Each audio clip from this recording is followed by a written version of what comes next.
bad.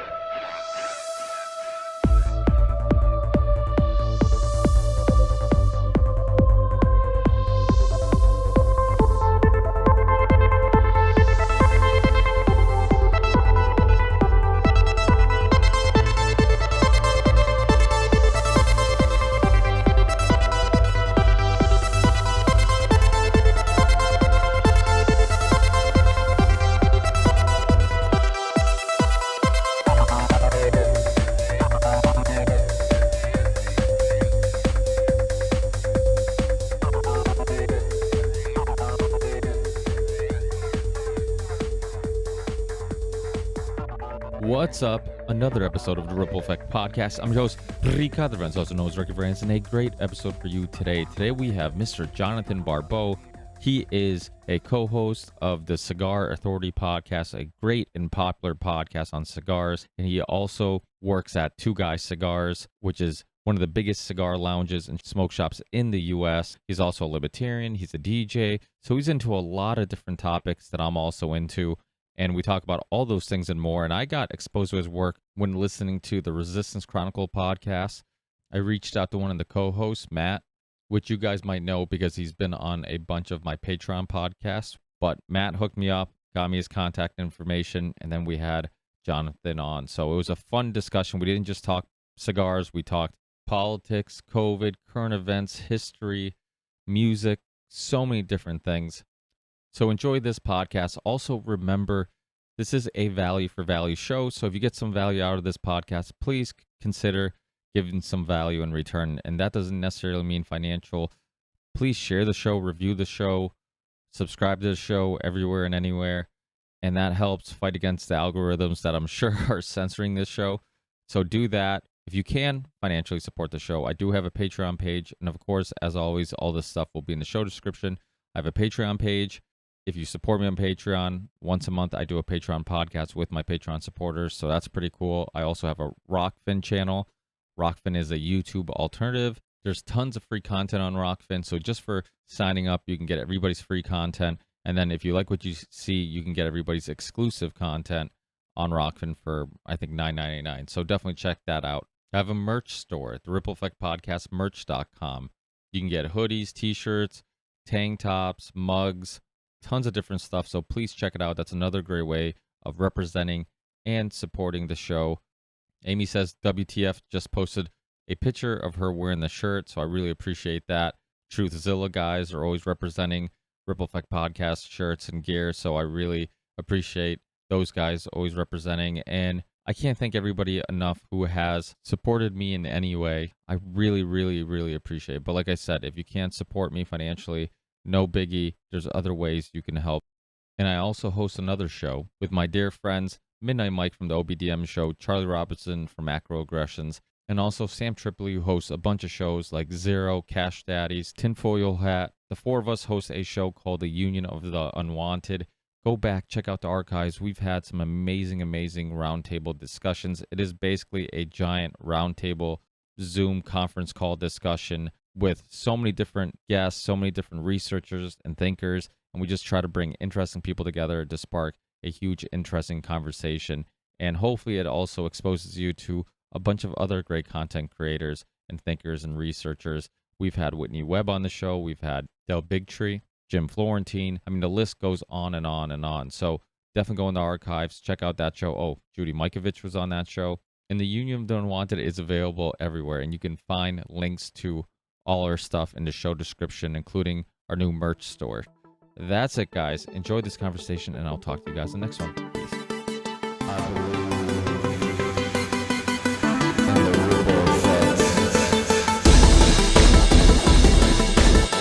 for being with me. I got exposed to you by our mutual friends at the Resistance Chronicle podcast.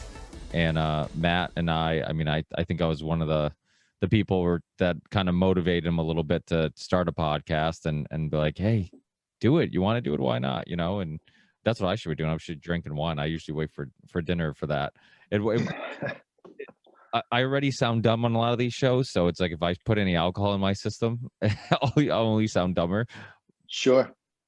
But yeah, so I heard you on there, and I can't remember if I listened to it first or Matt maybe suggested it, because he knows you hit on a lot of the topics that I'm intrigued with. I'm a big cigar smoker. I've done not many cigar podcasts. I did one with oh, I'm gonna have to look it up because now it's gonna drive me crazy. With Glenn, uh, Glenn Loop. yes, from Cigar Rights of America. Yeah. Yeah. And then I did one that was episode 259. And then years ago in 2015, I did one with Delicia, the cigar vixen. Yeah. She was on. So those were fun. And, the Glenn one was really interesting because we really got into the politics of tobacco, which is something you also discuss. And I think a lot of people aren't aware of all the ins and outs of all of that, and how interesting it really is. And really it's a tobacco industry, and the government's impact on it is a really good example of how they get involved with something they really don't understand. And then you really have two things going on.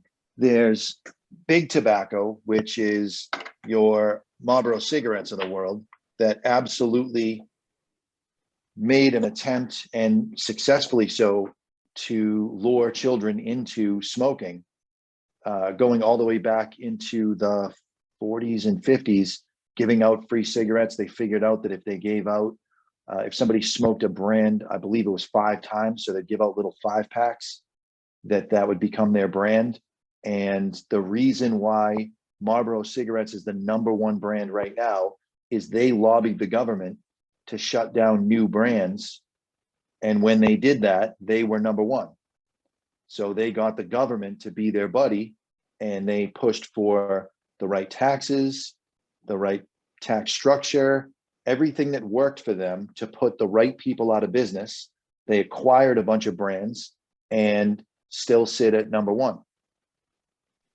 yeah, that's interesting. I mean, yeah, propaganda is used for everything. And I don't know if you know the history of Edward Bernays, who's kind of the godfather of propaganda. He's the nephew of Sigmund Freud. And Edward Bernays got involved in tobacco a little bit because he was hired by what's the green labeled cigarette company? Parliament? Cool. It's no, it's maybe I don't know which one it was, but it was one of them. And basically, he was a master of trying to find indirect ways of marketing something or getting you to buy something or want something. And he kind of created marketing as we know it today. And his uncle Sigmund Freud, very well known, but he kind of took what his uncle was learning and researching and studied, and then wanted to take it to another level. He wanted to understand not just how the brain worked, but basically how to manipulate the brain. And he understood that so much of our decision making wasn't based on things that consciously we even were aware of. So like he has this now I can't remember, I'm gonna have to look it up during the podcast at some point because it's going to drive me crazy. But there was a cigarette company that basically wanted to get women involved in smoking because at the time women weren't smokers.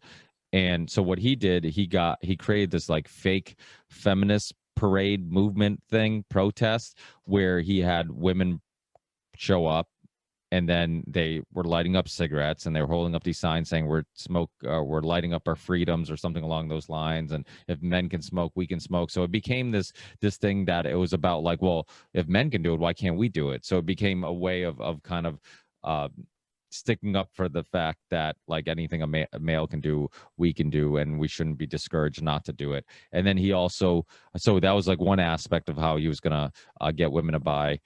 Wasn't the other one coming out with the whole Slims movement? And I don't know much about cigarettes, but I've never sold a cigarette and I've never smoked a cigarette, but I believe that had something to do, the Slims size became synonymous with being feminist. Yeah, that would make sense. I don't know.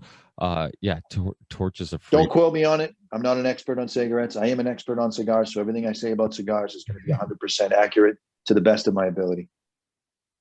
Yeah, I mean that does make sense though. I mean that would make logical sense. That would be a kind of, and it's funny because when you think about those skinny cigarettes, I for some reason I do picture a woman smoking it. I don't really picture a male. So I don't know if that was accidental or if maybe that was something that they thought out.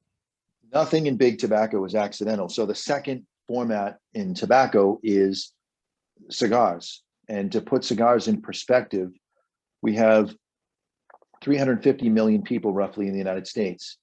There are 300 million cigars sold in the United States every year. So that's less than one cigar per person per year.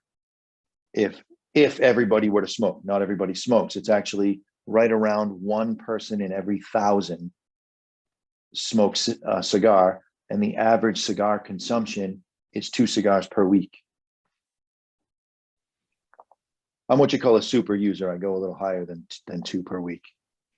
Yeah, well, but you know what's funny, and here I found a article, so I screen shared. People, if you're watching this, you'll be able to see this. But most people are familiar with the story, the Torches of Freedom story with Edward Bernays, the godfather of propaganda, and yeah, it goes into the American Tobacco Company hired Edward Bernays, and it goes into this whole story. So you can find it, and here's a little marketing thing. We can do it. It shows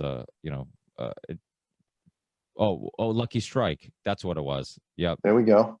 That's who it was. It was driving me crazy who it was. Yeah, so it was Lucky Strike. They hired him. They also, so what he also did too, which was fascinating, he took a designer and made, because one of the things that they found out from just researching why women didn't buy cigarettes or why people weren't buying that brand, they didn't like that tone of green, that shade of green. So what he did was that he got a designer to make that green. Apparently initially they thought about changing the colors, and they're like, that's too expensive. So apparently it's cheaper to pay a designer to make that green the color of the season, of like whatever season they chose or whatever it was, maybe the summer or whatever it was. I mean, I guess you don't think really green for summer, but it's possible. So he found all these indirect ways of getting people to buy cigarettes. I mean, that's the thing that's really fascinating about the cigarette industry, is that it's completely polluted people's thought of tobacco, right? Like, so every time you think about tobacco, not us, of course, but the average person,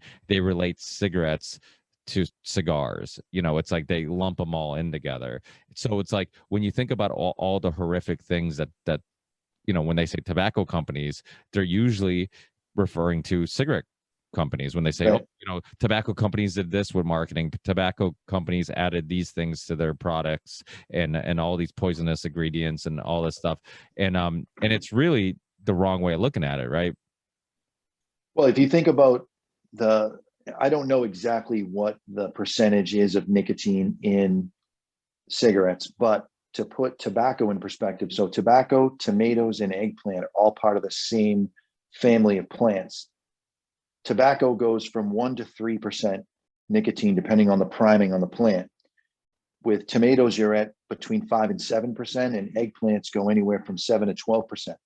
So when the vape industry was put under the tobacco umbrella for the FDA, they asked a very smart question in one of the meetings: what if we don't derive our nicotine from tobacco?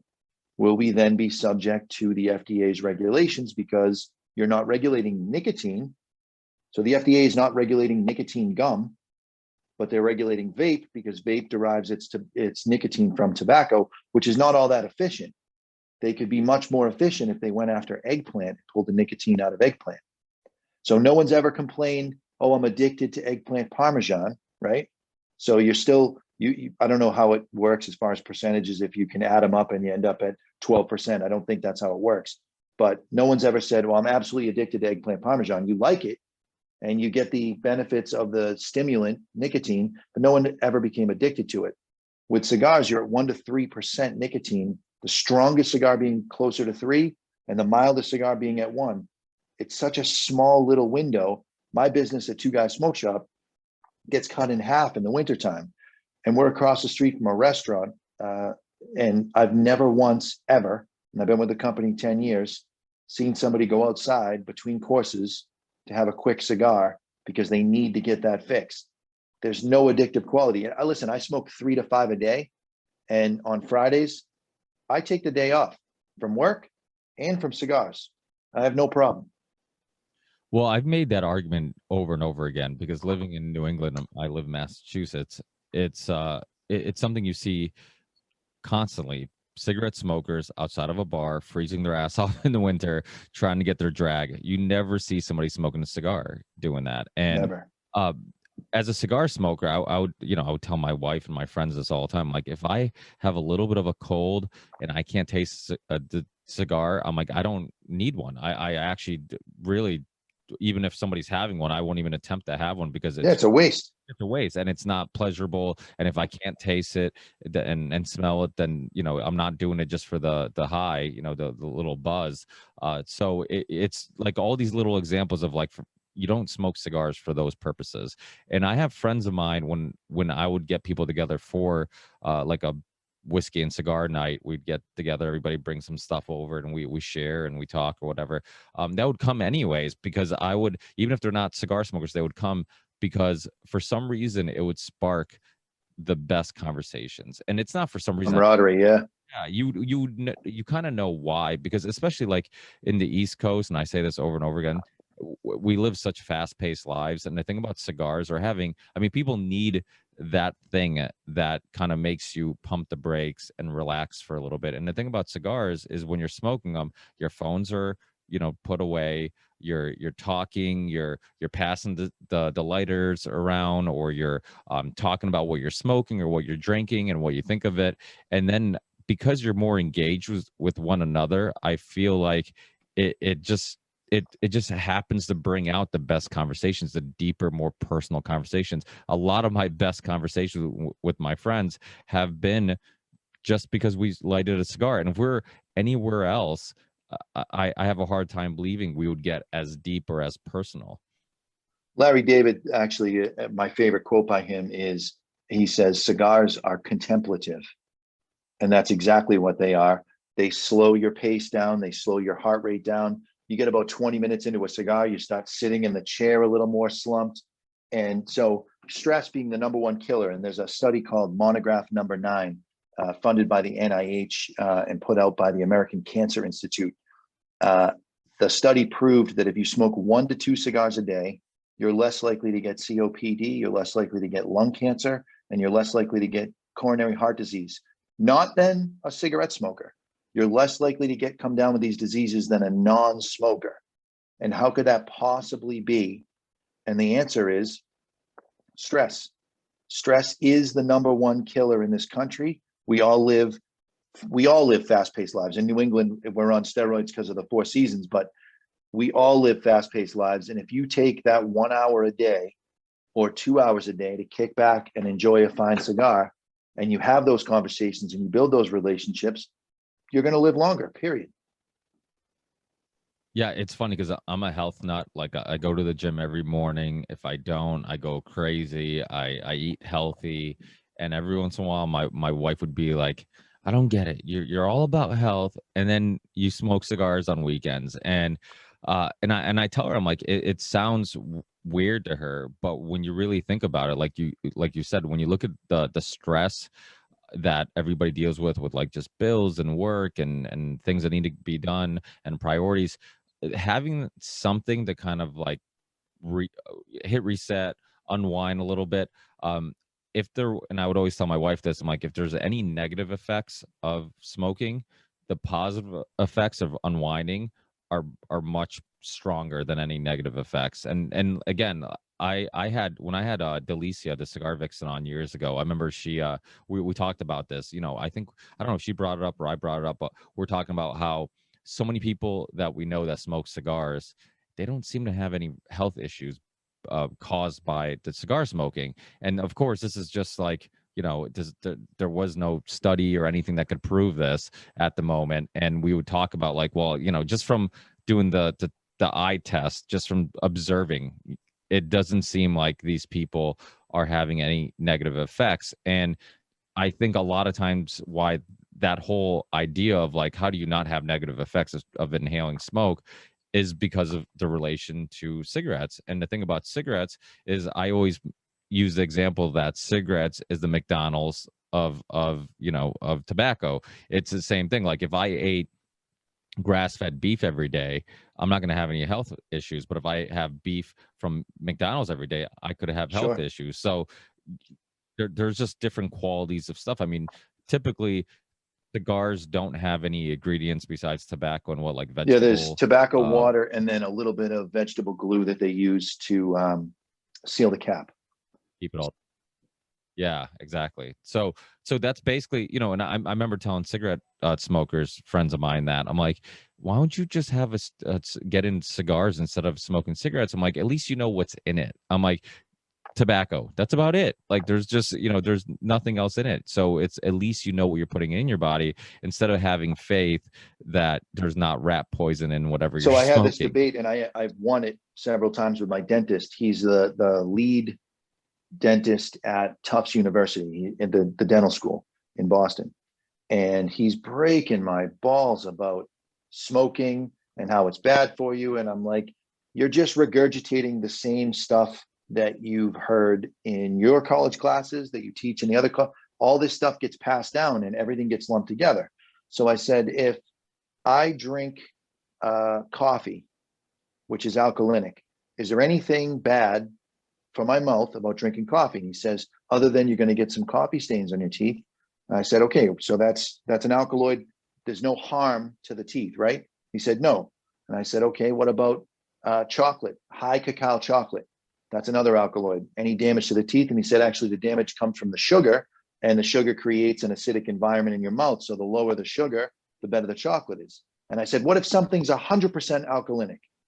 And he said, 100% alkalinic, your mouth is alkalinic. It's a net zero. There's no damage whatsoever.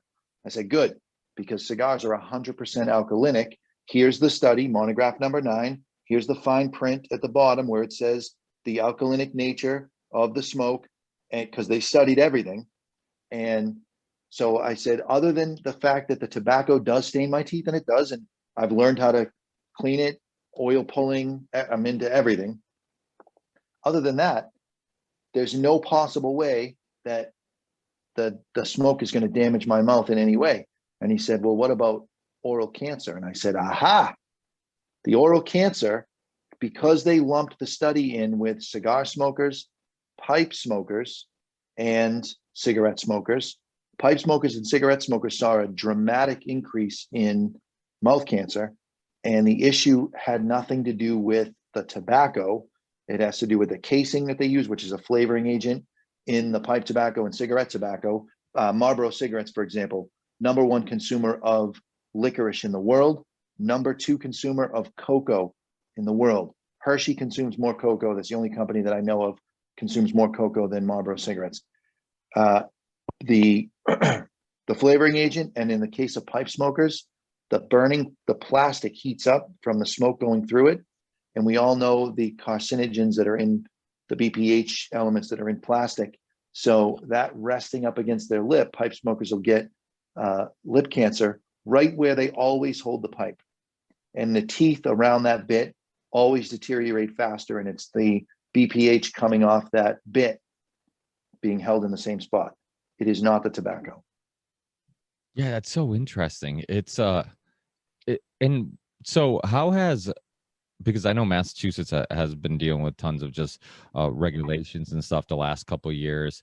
I have a good friend of mine who owns Ludlow Smoke Shop, which is the town I live in. And I remember going to town hall meetings fighting for him because they made him get rid of this and that and flavored cigars. And then, and he's like, I opened this business with a lease, and my calculations were based on me selling these products, and all of a sudden I'm still stuck in my lease. And he's like, and I can't sell these products out of nowhere. And the justifications for it were just so silly. I mean, the whole idea that flavored, I mean, some of the most famous flavored cigars like acids or some of the Drew Estate stuff, that shit's expensive, and no young kids buying that stuff. And Correct. our argument, I'm like, well, how about you ban Fireball whiskey, because who do you think's drinking that? Or Jaeger? You think any adults drinking Jaeger? I'm like, most of the time it's kids. I'm like, that stuff's marketed towards kids. All this stuff that doesn't taste like alcohol, that's easy to put down, I'm like, the majority, I mean, that stuff's marketed towards kids. I'm like, and I don't see any battle against that. I mean, one issue you see with all aspects of life is like whatever people enjoy, they don't have a problem with. They have blinders on. And then so it's like if you're a if you're a smoker, you know, if it's weed, for example, I saw it all the time with weed and alcohol. People who smoked weed would say how bad alcohol was. People who smoked alcohol would talk about how bad weed is. I'm like, how about you just let people do their thing? Like, just let them enjoy it. I just don't like. I'm very libertarian when it comes down to that type of stuff. Like, let people. We have a limited amount of years on this earth. Enjoy it however you would like. I'm libertarian when it comes to everything except people running under the Libertarian Party. They're a bunch of wimps. But because they have to a certain degree, I get it. They have to toe the line, but there just seems to be so much whining in the Libertarian Party and not a whole lot of action. And someone like myself who would take the action, I don't want to run because I don't want that kind of press. I don't want those people digging into my lives. We all have skeletons. I don't want those skeletons coming out of my closet. So I'm not running, but I think the Libertarian Party needs to get its shit together and stop whining and start producing. Yeah, I mean, you think about one of the most logical speakers and somebody that was a real fan favorite. Ron Paul had to run as a Republican just to be taken seriously, even though we all kind of knew that, like, wink, wink, he's really a libertarian. He's not really a Republican, Right. you know. But he was, you know, he's probably one of the one of the people who motivated so many people to entertain this libertarian idea. And I think, like, when you really and so many people, when he was running, I remember people, I would speak highly of him, and people were like, oh, his ideas are too extreme. And I'm just like, so that's exactly how the trick works. It's like they keep convincing you just need something that's not different at all, or just a little bit slightly different. So you keep voting in the same nonsense, and then you keep getting the same nonsense in return with no changes and nothing actually ever changing. And instead, you could have voted somebody in who would drastically maybe change things, but for the better, you know. And um, a lot of the stuff that he would say that people would call extreme, once you heard him explain it and kind of just defend it, you'd be like, oh, that makes a lot of sense. Like, that makes logical sense for the outside looking in. If you're not aware of what he believes in or why he believes in those things, it can seem a little extreme and crazy. But once you hear somebody actually explain it, I think it's if you don't use the term libertarian and you just say, hey, aren't you for just letting people enjoy their lives how they would like, and you can enjoy your life how you would like? I'm like, doesn't that seem pretty, like, logical, something we can kind of all agree on? Most people would say yes, I think. Yeah, let the Constitution govern the country, period. And I'm one of those people, so I would absolutely gladly 100% hand over my gun to the government if they were willing to give up free speech, but they're not willing to do it. So the Second Amendment is what's backing up the First Amendment, not only as far as they're not coming after the Second Amendment unless they go after the First Amendment. They got to go in order.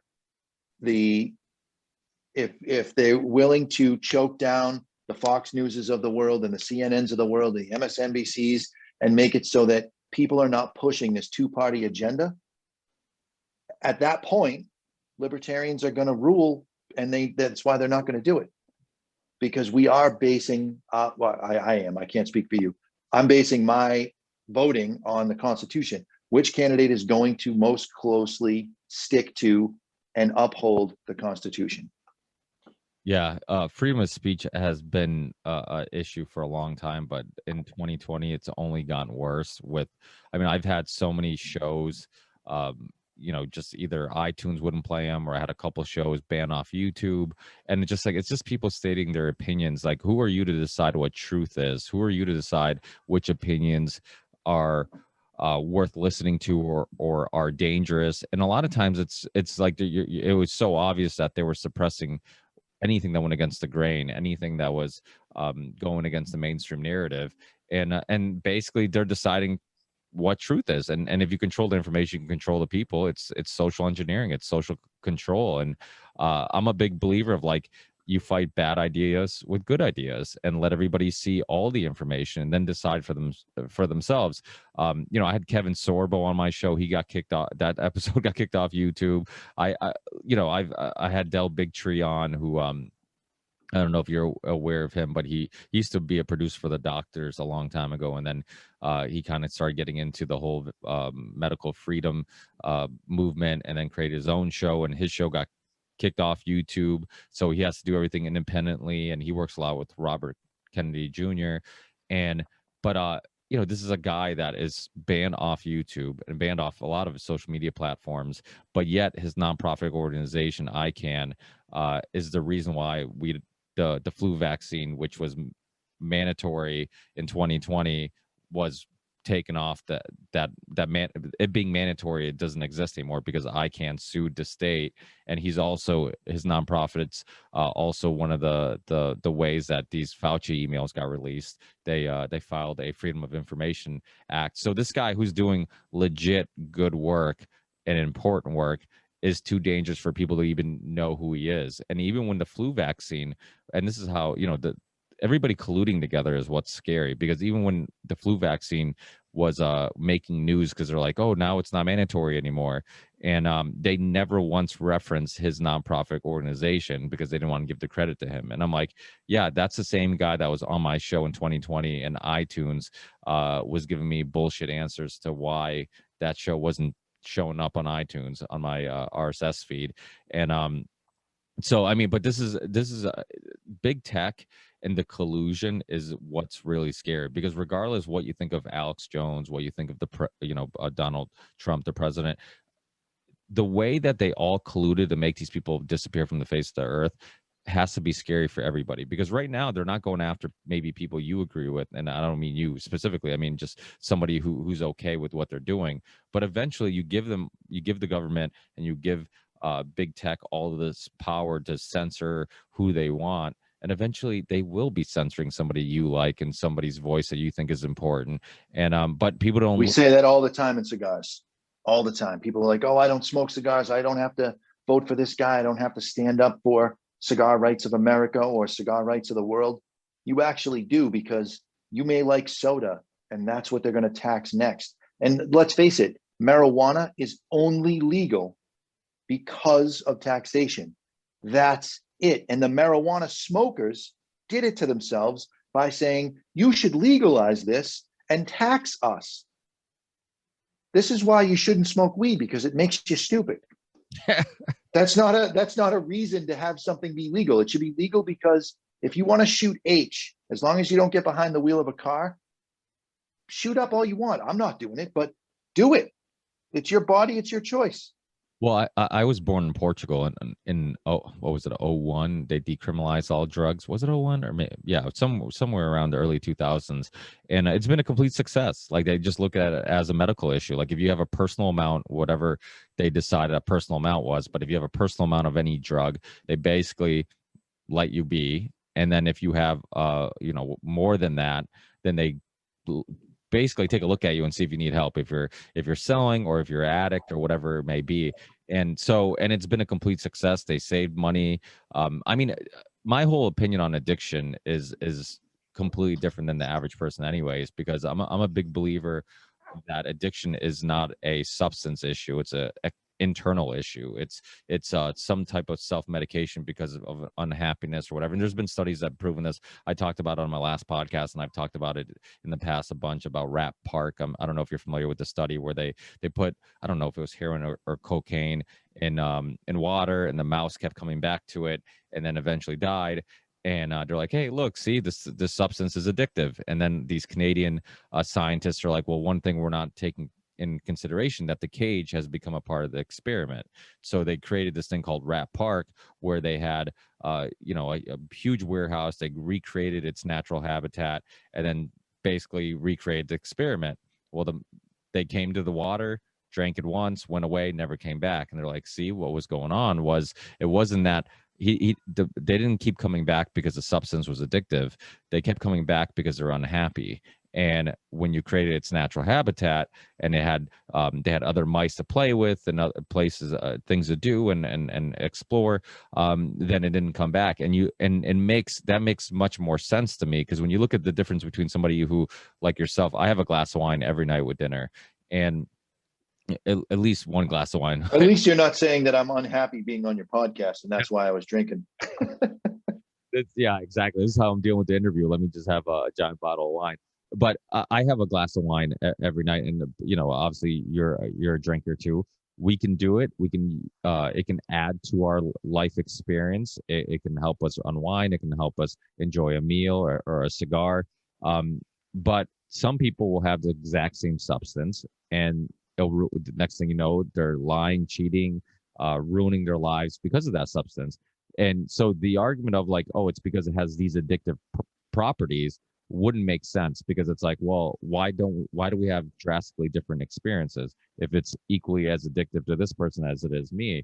And so I think the reason why one person can go to a party, do try coke once in their lives and then never touch it again, and then the same person at the same party can do the same line of coke, and then next thing you know, he's an addict and in rehab, isn't because cocaine's equally as addictive. Well, it's equally as addictive, most likely, to both of them, but the experience is different, because one probably isn't a stable path in his life where he has a job that's important, or a community, or family and friends. Maybe the other person's looking for some self-medication. I mean, we're pleasure monkeys. We're constantly looking for things that bring us pleasure. And as a person who subscribes a lot of libertarian ideas and views, there's nothing wrong with that. Like, we're on this planet a limited amount of years. You should be able to enjoy it how you would like.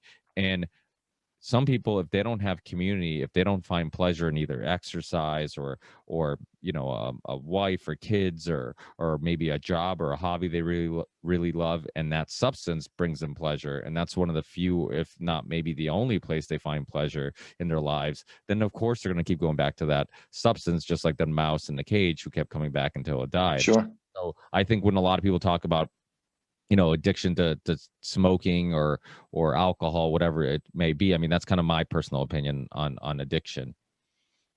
Man, you should do a podcast because you can talk. Yeah, it's well, you know what? Let's you should be doing more talking than I. No, that's all right. I'm fine. I was learning. That was awesome. But in how did you get into cigars? Well, what's your backstory in that?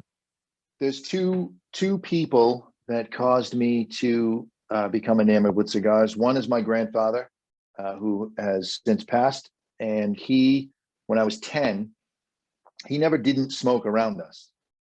He was smoking, and maybe my grandparents were watching us for the weekend or whatever, and he'd be out in the garage, and we'd want to be doing whatever he was doing.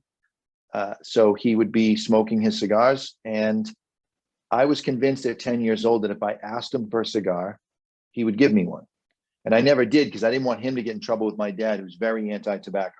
So I didn't want my grandfather to get in trouble, so I didn't ask.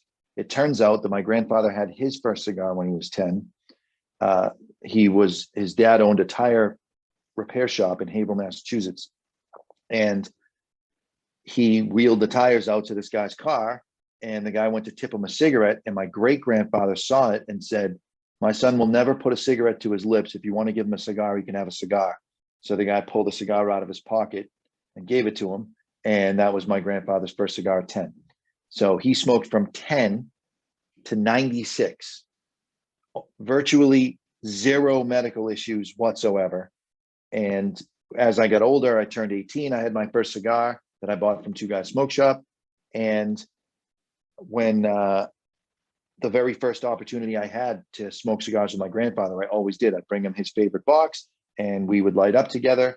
And it was such a great bonding experience. And the other one of all people is Hannibal Smith from the A-Team, who would light his cigar when the plan came together. And that was a show that I watched as a kid. And I just was enamored with this thought that when everything was going good, you would kick back and light a cigar and celebrate the goodness. And those were the two things that kind of got me into it. So the day I turned 18, I bought a cigar, and I bought two actually. My buddy was 17 and he wanted to smoke a cigar to celebrate my birthday with me. And we both smoked in his truck and he got sick and I loved it. And I started smoking at that point. Yeah, well, that's something that happens. A lot of people have like a poor first experience. They end up smoking like a full bodied cigar and gets nauseous, and they're like, "Oh, fuck cigars." And I'm like, "You probably, I'm like, I smoke pretty often, and if I smoke a full body cigar a little too fast, I get fucked up." So I'm like, your tolerance to it takes a little bit of time, and honestly, some people just never like full body cigars. You find what fits you. Yeah. And for your listeners, anytime you get that sick to your stomach feeling before you throw up, way before you throw up, you start to feel a little uneasy in your stomach. Put a little sugar under your tongue. Within 10 seconds, it goes away. And that has to do with how your body processes nicotine. Nicotine convinces your brain that your blood sugar has dropped. And I have some friends that are diabetic and they're like, oh, I feel right now like I feel when my blood sugar is low, and they check their blood sugar level and it's fine.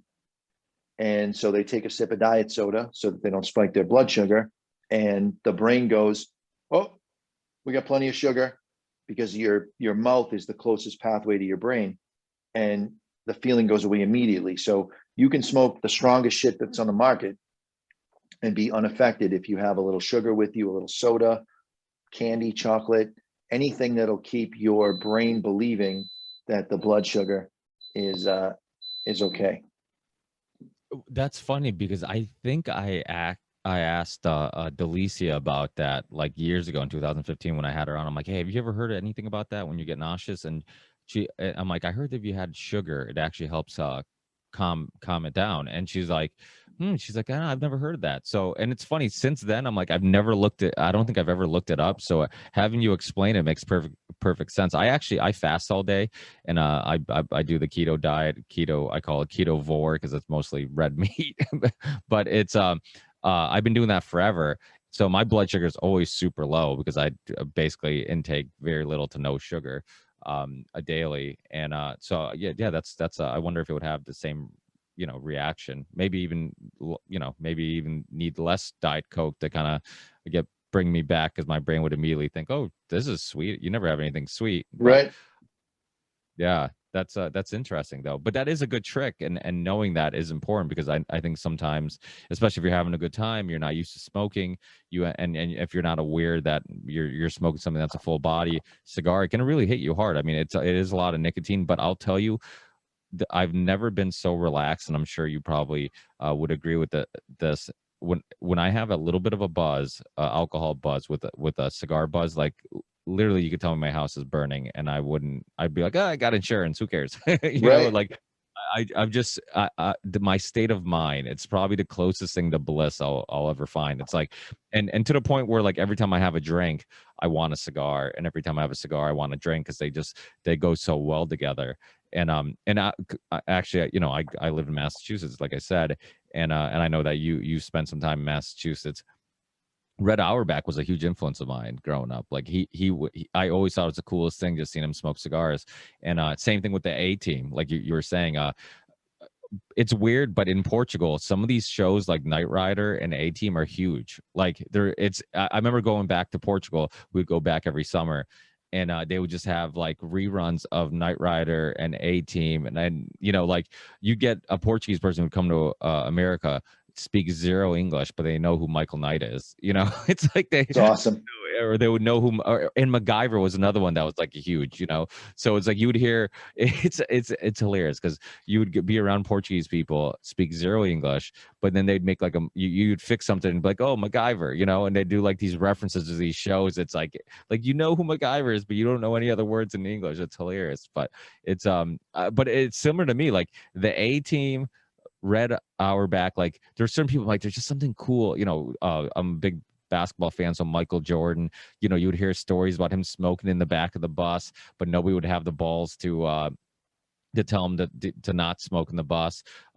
He would show up before games, and when the documentary came out, the one that came out, not too long ago, during right, it was like last year. Yeah, it was in The Last Dance, they called it. Yeah, during COVID it came out. Yeah, and And when that came out, just seeing him before a game in his Ferrari, the window would be rolled down, and then you'd see him smoking a cigar. And that was always my argument when I got into cigars. I've been playing basketball forever, and people would always be like, "How do you smoke? That's gonna affect your cardio." I'm like, "Hey, it didn't affect Jordan, did it?"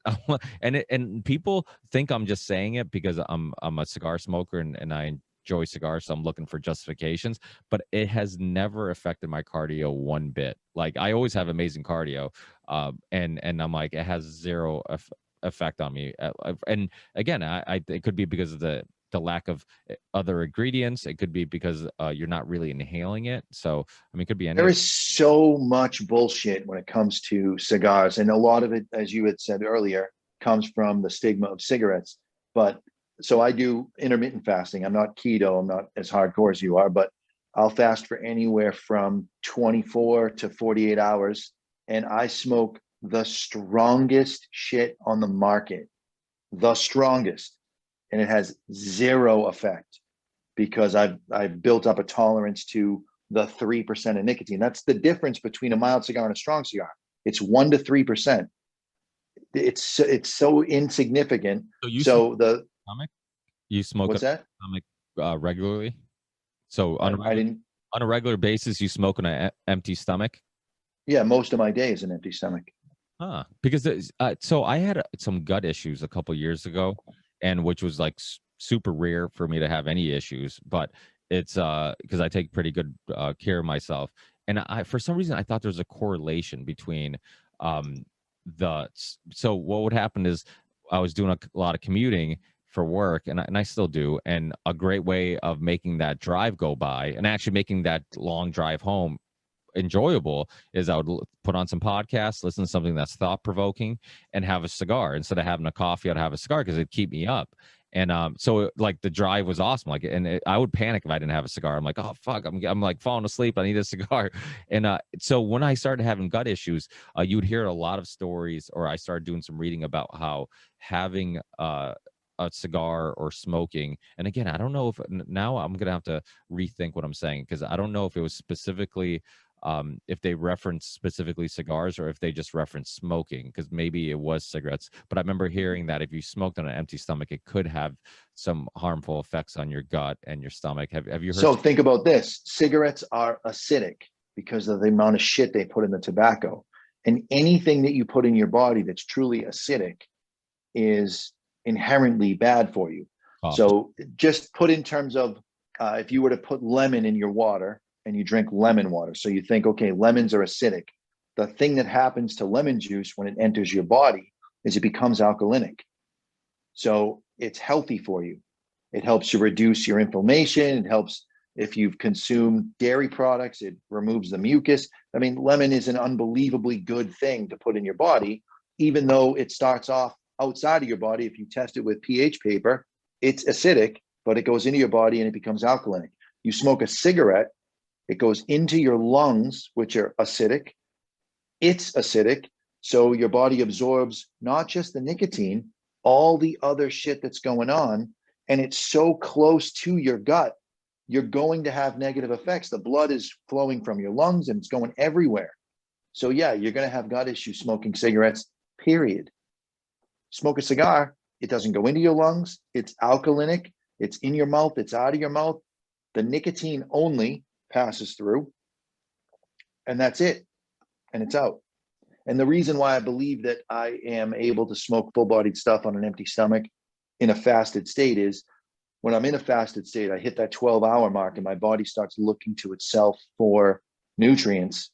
If I smoke something that's a little fuller bodied than what my blood sugar is capable of handling, my brain is going to call for more fat to be released. Tobacco is an appetite suppressant, and I believe that that's the reason. Don't quote me on that. I haven't read any studies on it, but all I know is I'm dropping weight healthily, and I'm smoking very strong cigars, and I'm not eating.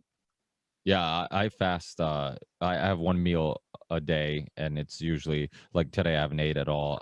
And it doesn't matter if I go to the gym, if I work all day, if I play basketball or soccer. I do it all fasted, and it's only at the very end of the day when I eat and I have my couple glasses of wine and I'm done, and that's it. And then but like you said, once your body, that's the thing about doing that. Like a lot of times people are like, oh, I could never do that. It's like, well, I couldn't either. When I was going to the gym and I was younger and playing basketball, like if I didn't have enough food in my system, I felt lightheaded, like, oh my God, my blood sugar's low. I didn't eat enough. I don't have enough calories. Well, that's because your body's a hybrid car. It can run off glucose or fats, and I trained it to run off sugars and carbs instead of running off fats. So you kind of have to retrain your body. That's why when people talk about like the ketogenic diet or all this fasting stuff, how it's a trend, and I'm like, wait, it's a trend? I'm like, you do realize like food wasn't always guaranteed.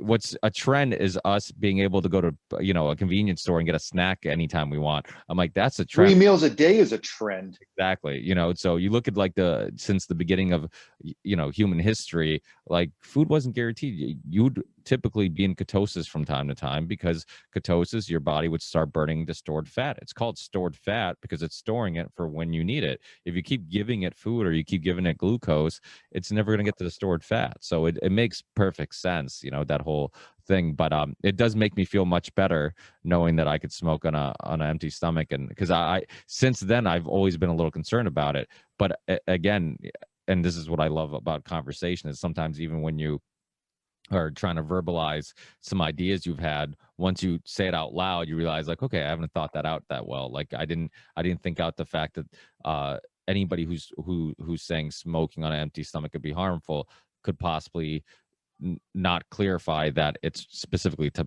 cigarettes, not cigars. Right. It's not the same thing, and you don't smoke it the same way either. What do you usually drink with your cigars? Do you have I drink about a pot of black coffee a day, sometimes a pot and a half. It depends on if I finish the pot from the day before. I have a very elaborate air pot system with a pump, and it keeps the coffee hot. And yeah, mostly it's black coffee, water. And I actually do I work at a cigar shop, so I do all of my smoking during the day. And for the time being, I got another month in the apartment, and then I'll be in my house. So I'll probably have my first cigar in the living room every morning with my coffee. That's awesome. Yeah, I had a good friend of mine. He put together a cigar dinner, and it was last year, and it was colder than he expected it to be. And he's like, fuck it, I'm just gonna let you guys smoke in the restaurant. And it was the coolest experience ever. Like anytime you get a chance to smoke indoors, because it's so rare these days, to be able to like have a meal and then have a smoke and a drink afterwards, it was just like the coolest experience. There's something about like all those things just complement each other. And I think there's a reason why you're starting to see like I'm a big bourbon drinker. My dad's he makes wine. My grandparents made wine. Everybody's made wine in my family. So I'm a big fan of wine, but bourbon's like my go-to when I'm picking something to have with a cigar. And just I think younger and younger generations are getting into cigars and bourbons and things like that, because the more we kind of detach from these things that we've enjoyed for centuries, and that's just our senses. Eating has always been a important part of the day. Like you work your day the whole day, and then at the end of the day you gather with your friends and family and you enjoy this. And now we live in a world where technology is so much of where we get our pleasure, and much of our senses are neglected, our smells, our tastes, and all these things. But I think it's so deep rooted in our DNA that when you do get into something like, you look at like IPAs, you look at bourbons, all these things are getting popular. And it's like, what do they all have in common? It's like, one, it's a social thing, right? Like it's a reason to get together with friends and family. Like my dad makes wine, and a lot of what he enjoys from making wine is that you get together with friends and family, everybody helps each other out, everybody's over the house, you're eating, you're drinking together while you do it. My parents make their own chorizo too, their Portuguese sausage. It's quite a bit of work, so you have a bunch of people together, you're eating, you're drinking, and then you have a reason to get together afterwards, because like, oh, let's go check out how his wine came out, and they'd all hang out in the wine cellar. So I mean, that's such an important part of who we are and our enjoyment in life. And you're starting to see younger and younger people get involved in these things, because I think the closer we get to like almost the digital world completely taking over our lives, the more we realize we need these other things and we find enjoyment in these other things. And I don't think the digital world will replace all these digital technology and all this stuff. It doesn't replace human interaction. It doesn't, and it can't.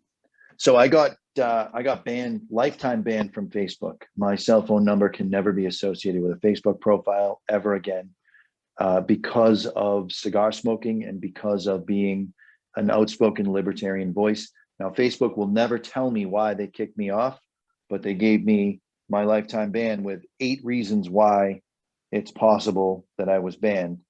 And if they tell me why, I'll be able to sue them based on violation of free speech, I expect. So I got kicked off in October of 19, and then I didn't have Facebook all through COVID. So I learned how to remix music because I didn't realize how much time. It was 3 hours a day. I used to have 6 hours of FaceTime on my phone a day. 3 to 3.5 hours a day was on Facebook, just scrolling through posts every morning, every night before bed, during the day, during downtime. And all that time, I literally learned how to master music and remix music. And if you don't mind a plug here, anyone that wants to check out my stuff, I'm on SoundCloud. Just Google Mr. Jonathan, MR.JONATHAN. My SoundCloud should come up. My website will come up. But I didn't realize that I had all this extra time during the day that I was wasting on social media. Now I don't have social media, and I'm having these conversations with people during the day, which you had mentioned Matt and his podcast. I too was one of the reasons he had watched a few of our podcasts, the Cigar Authority, that we do out of our shop, and was asking questions and maybe going to rent the studio and maybe buy his own equipment. And he went buying his own equipment route. And I had talked him through, and I'm sure you helped him as well, talked him through the setup and this is what you do, this is what you don't do. And that conversation wouldn't have happened if I was at the counter scrolling through Facebook, period. So Facebook kicking me off basically created Matt's podcast. I know he's listening, and I'm giving Facebook credit for that. Well, yeah, social media is very antisocial. When you look at like the way people talk to one another on social media, if we're all in person, so many of the interactions would turn out much more pleasant, and very unlikely that it would be as people would be as mean to each other as they are, when because no one gets punched in the face on Facebook. I don't even like just that. It's not even about the physical violence. I think a lot of it's too when you see somebody and you can humanize somebody, because a lot of times what do we see? We see a name or we see a default picture, but we almost forget that there's a human behind there. And when you're in person, when you see somebody cut in line or do something somewhere, like how many times you're like, oh, that fucking asshole cut in line. But I'm like, oh, I don't really want a confrontation, and it's really not that big of a deal, so I'm just going to keep, my thoughts to myself. But it's same thing with road rage. People talk about like road rage, right? Like when you're in a car, it's almost similar to like being behind a computer screen where you kind of feel safer to say something, and you look at somebody else as like they're that car. Look at that fucking Mazda cut me off. It's like it's a person, it's the car. It's almost like it's that movie Cars where like everybody's just a car, they're not really a person. Right. And it's like, oh, that Mercedes, of course that Mercedes is driving like an asshole. He's driving an AMG Mercedes, that cunt. It's like, so it's so funny how that affects the way we perceive one another. But if we're in person, I think it's much easier to connect and kind of see them as a person, and you're just less likely to be hostile because of you can't just block somebody. You can't, like you said, maybe a little bit is also physical violence, or you're not somebody who might necessarily get into confrontation or want confrontation in person, but on a computer you don't worry so much about it. I mean, you see it with restaurants. I know a lot of people in the restaurant business. So a customer will have a complaint about something, not say it while they're at the restaurant, and then go home and then review it, and it'd be like, well, why the fuck didn't you tell us that when you were in here? We would have worked. Yeah, we would have comped your meal and made everything go away. I mean, well, that happens with maybe the cigar shop. No, it does. There's some keyboard bullies out there, but by and large, we are very knowledgeable, very friendly. I actually did just get a complaint that somebody that didn't even use their real name on some social platform, and they gave us 1 star, and they said that they came in to buy a gift for somebody, and nobody helped them, and people were rude, and that's when you look at 50 to 60 other comments and they're like, these guys are the shit. And then there's one asshole that said, all right, so maybe the salesperson had a bad day, whatever. I think you can look at the online stuff and you can see who's trying to be a keyboard bully. As far as road rage, so I have the worst road rage on the planet. Really? And what solved it was I started carrying, because there is not an interaction with a car that is worth taking someone's life or losing my own. And that reality of the responsibility of carrying a sidearm absolutely changed how I behave behind the wheel. 100%. That's interesting. So all the people that say, oh, guns are what the problem is. No, I carry, I have one on me right now. I carry every single day. And I'm the nicest, most gentle person when I'm armed. I'm kind of a dick when I'm not armed. If I'm armed, nothing's worth it. You're being polite, so you probably have a machine gun laying next to you or something. You're armed to the teeth. I'm not armed to the teeth. It's a very small caliber, small capacity. I'm not looking to get jammed up anywhere. I look at the gun issue very similar to the way I look at addiction, right? We blame the substance, we blame the tool or the weapon, but we don't get to the root cause of the issue. Like, why would somebody want to cause violence? It's like I think it was Rogan who said, we're disguising our pill problem and calling it a gun problem, or whatever, something along those lines. But I'm a big believer that there is a huge issue with like people just being depressed, unhappy, maybe being over medicated with medical drugs, prescription drugs, which a lot of times, that they use these terms, oh, it's a chemical imbalance. And what we never ask ourselves is, well, if it's a chemical imbalance and you can use that term, why isn't anybody who is being prescribed these drugs tested for which chemical is imbalanced? The majority of people are just being given pills based on life experiences, that, hey, you're in between jobs, maybe you lost a loved one, maybe whatever.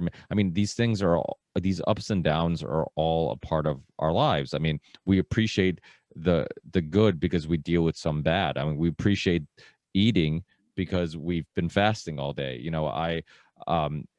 I stopped calling my cheat days or cheat meals. I started calling them reward days or reward meals, because I'm like, I earned it, and I earned it, and I enjoy it because I don't eat it often. And so yeah, I mean, without a doubt, I think it's very similar in regards to why all these problems go away if we legalize prostitution. If you can just go out and buy the pussy whenever you want it, because the vast majority of the problems are coming from dudes that aren't getting laid, and they're over medicated or they're under medicated. They're not getting the background checks. If that dude got laid that morning, he's not going and shooting up a school. And I'm not trying to be disrespectful. I know people lost their lives, but I think the government's involved in too much shit. Going back to the libertarianism, legalize prostitution, let these dudes buy it, and problem solved. Well, and let me keep my gun. Well, there is something about that sexual frustration. You do see that with you see these young males, and there's been stories, and I can't think of any specifics right now, but there's been many cases of these mass shooters where they have this hatred to women because they have this pent up sexual frustration, and then they blame. They were on social media for their whole life, and that's their interaction. I don't know how old you are, but I think you and I are very close in age. I'm in mid-40s. I had to walk across the room and tell a girl she was pretty and be charming enough to get her phone number. Now, Tinder, swipe, swipe, swipe, swipe. And then we both swiped. So now we both know that we found each other attractive based on the stupid pictures we picked. And then the best line I can come up with, and I'm a smart guy and I'm very charming in person. Hey there, that's my line. Crazy. It's useless. Yeah, no, well, there is a lack of social skills because of, I mean, the thing is, again, social media is very unsocial. I mean, you don't learn any social skills. You don't you don't gain any social skills from using social media. And a lot of times you're not even being social. You're just like you said, like you used to do on Facebook. You just scroll and I mean, Creepily stalking other people that you think you know. exactly. You're more like a peeping Tom, it's like you're just going around looking at everybody's personal shit. And really, and no offense, women, but the truth is a lot of women use it just to kind of get gossip and see what everybody's up to. It's, sometimes my wife will know shit and I'll be like, how do you know that? She's like, oh, I saw it on their Facebook. I'm like, were you on their page? Were you like, did you just run it? Because I'm like, I'm on Facebook. I don't see any of this shit. And then, so, a lot of it is like, oh, let me just see what, Martha's up to, or let me see what Megan's up to. I haven't seen her in a while, so you start scrolling through their lives. And so it is a way of kind of being able to be a little bit of a eavesdropper on people's lives from time to time. But I think when the time comes when, and you're starting to see it now, because unfortunately the thing with generations is that when the next generation comes and they're not our age, where they got to see the analog world transition to the digital world and kind of got to see things from both perspectives, or maybe from an outside perspective, and seeing the transition happen. When you live and you only have lived in the digital world, that is normal to you. You haven't lived. You Well, absolutely have not lived if your life is in the digital world. well, I guess the counter argument would be, well, I mean, you're living, you're just a different way of living. My issue would be, I think that there's some actual negative effects on your psyche and who you are and your ability to interact with other people. I mean, some people believe that even those skills are at some point going to be obsolete. They're just not going to be necessary, because everybody's going to be living in a digital world where talking to a person in person isn't that learning to deal with that anxiety is just something that won't even be relevant at some point, because everybody's going to be communicating. But I think there's going to be pushback, and I think there's the popularity of cigars and bourbon and IPAs and all these things that are I think popular, not just because of enjoying your senses, but because it gives you a reason to create community, hang out. Gives you something to do between awkward conversations. Yeah. And it's stuff that you have to do together. You have to do in person. And in many cases, when you do those things, you're not distracted by your phone. It's you're doing those things and your phone's aside. I mean, when you get together with friends for cigars or whiskey or to have a drink, whatever, in many cases, those people know, like, okay, I can't be on my phone with these guys, because these guys, they're going to be talking about the cigars, they're going to be in a conversation, and I'm going to look like that dick. But I mean, prior to 2020, when bars and restaurants were open, you go out and what would you see? You see a group of friends together and everybody's on the phone, and nobody's paying attention. Nobody's in the now. Nobody was engaged in the conversation. And, you would go out and with your friends. I mean, there was times where it's happened to me where I would go out multiple times with a group of friends, and one of the friends was always on his phone.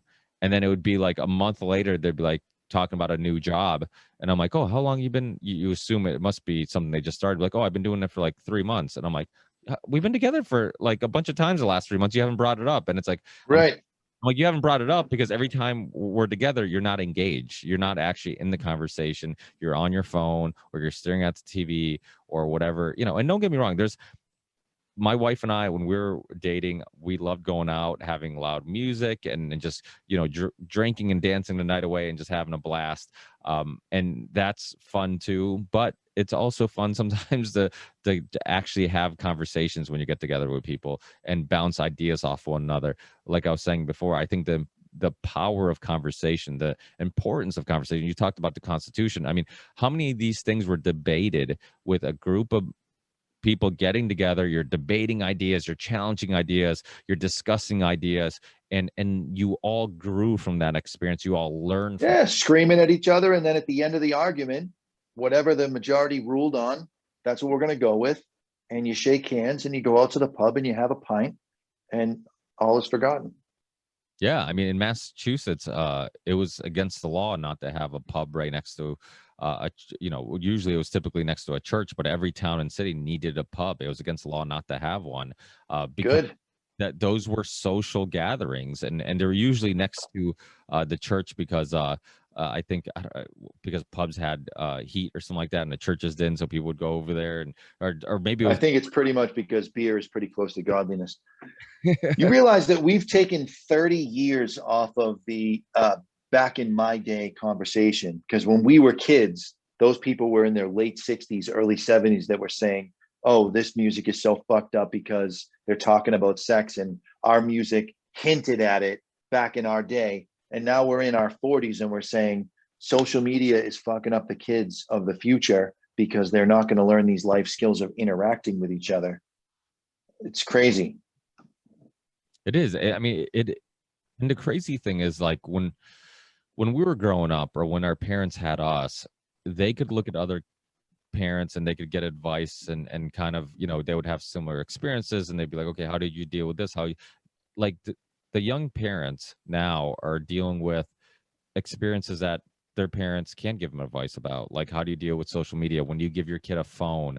How do you stop bullying when they come home from school and the bully's still bothering them on social media? Like, all these things that are. That's the punch in the face part I was referring to earlier. So if you have any listeners that are struggling with that, tell your kid to punch the bully in the face.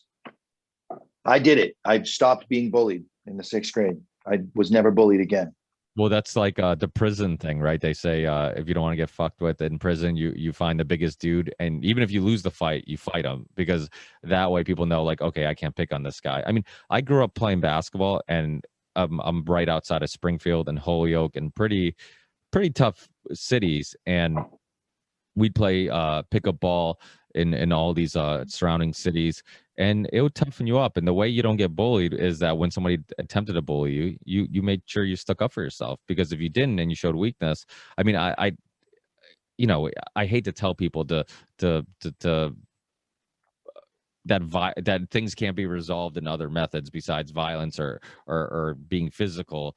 But the truth is, like, in many cases, that's the way it is. I mean, and again, those people who are being or who are bullying people, they could have some personal issues, they could have a fucked up family, they could have some internal issues, and they're taking it out on you.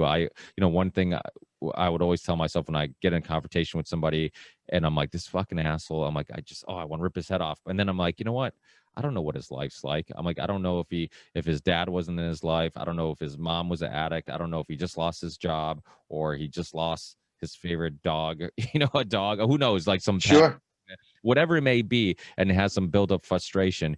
And now he's taking it out on me, but it's not because he dislikes me. It's because I just happen to be the place where he takes out that frustration. So, it's all about perspective. And for me, like, I try really hard to be like, okay, how can I handle this? Am I not seeing it from their perspective? Is there some underlining issues there? But that all kind of is all in relations to what we were talking about before, how the self-medicating issue, the pill issue, the gun violence issue, all these are social society. Our society has issues, and then we look for scapegoats, we look for reasons to blame, but it's really like, no, we need to fix our society. Our society has issues, and these are all like the symptoms of those issues, but we're just dealing with symptoms, and we're not getting to the root cause. So speaking of basketball, I grew up in Haverhill, Massachusetts, and I grew up either on one side of the line of the rough neighborhood where I lived in the rough neighborhood, or just the other side. So when I was really into basketball, probably 1990, White Men Can't Jump, 89, White Men Can't Jump was the movie, and we all watched it, and we all decided we're going to play basketball. So the court that was the closest to my house was more people of means. It wasn't white people, but it was people of means, Hispanic families that were 2-income families, and their kids had the nicer shoes. And it was just that court, you played by regular basketball rules. Someone fouled you, called a foul, you took your 2 shots, or 1 shot if you got the basket. And then the other court down at Swayze's Field was people of less means, and you had every color of the rainbow down there, from blacks to Asians to Hispanics to whites. It didn't matter. And that court, I learned, was no blood, no foul. And there were more fights, fist fights, in the people of means court over whether or not it was a foul or not. But you went down into the other court and everything was settled by, are you bleeding? No, it's not a foul. Can't take a shot, period.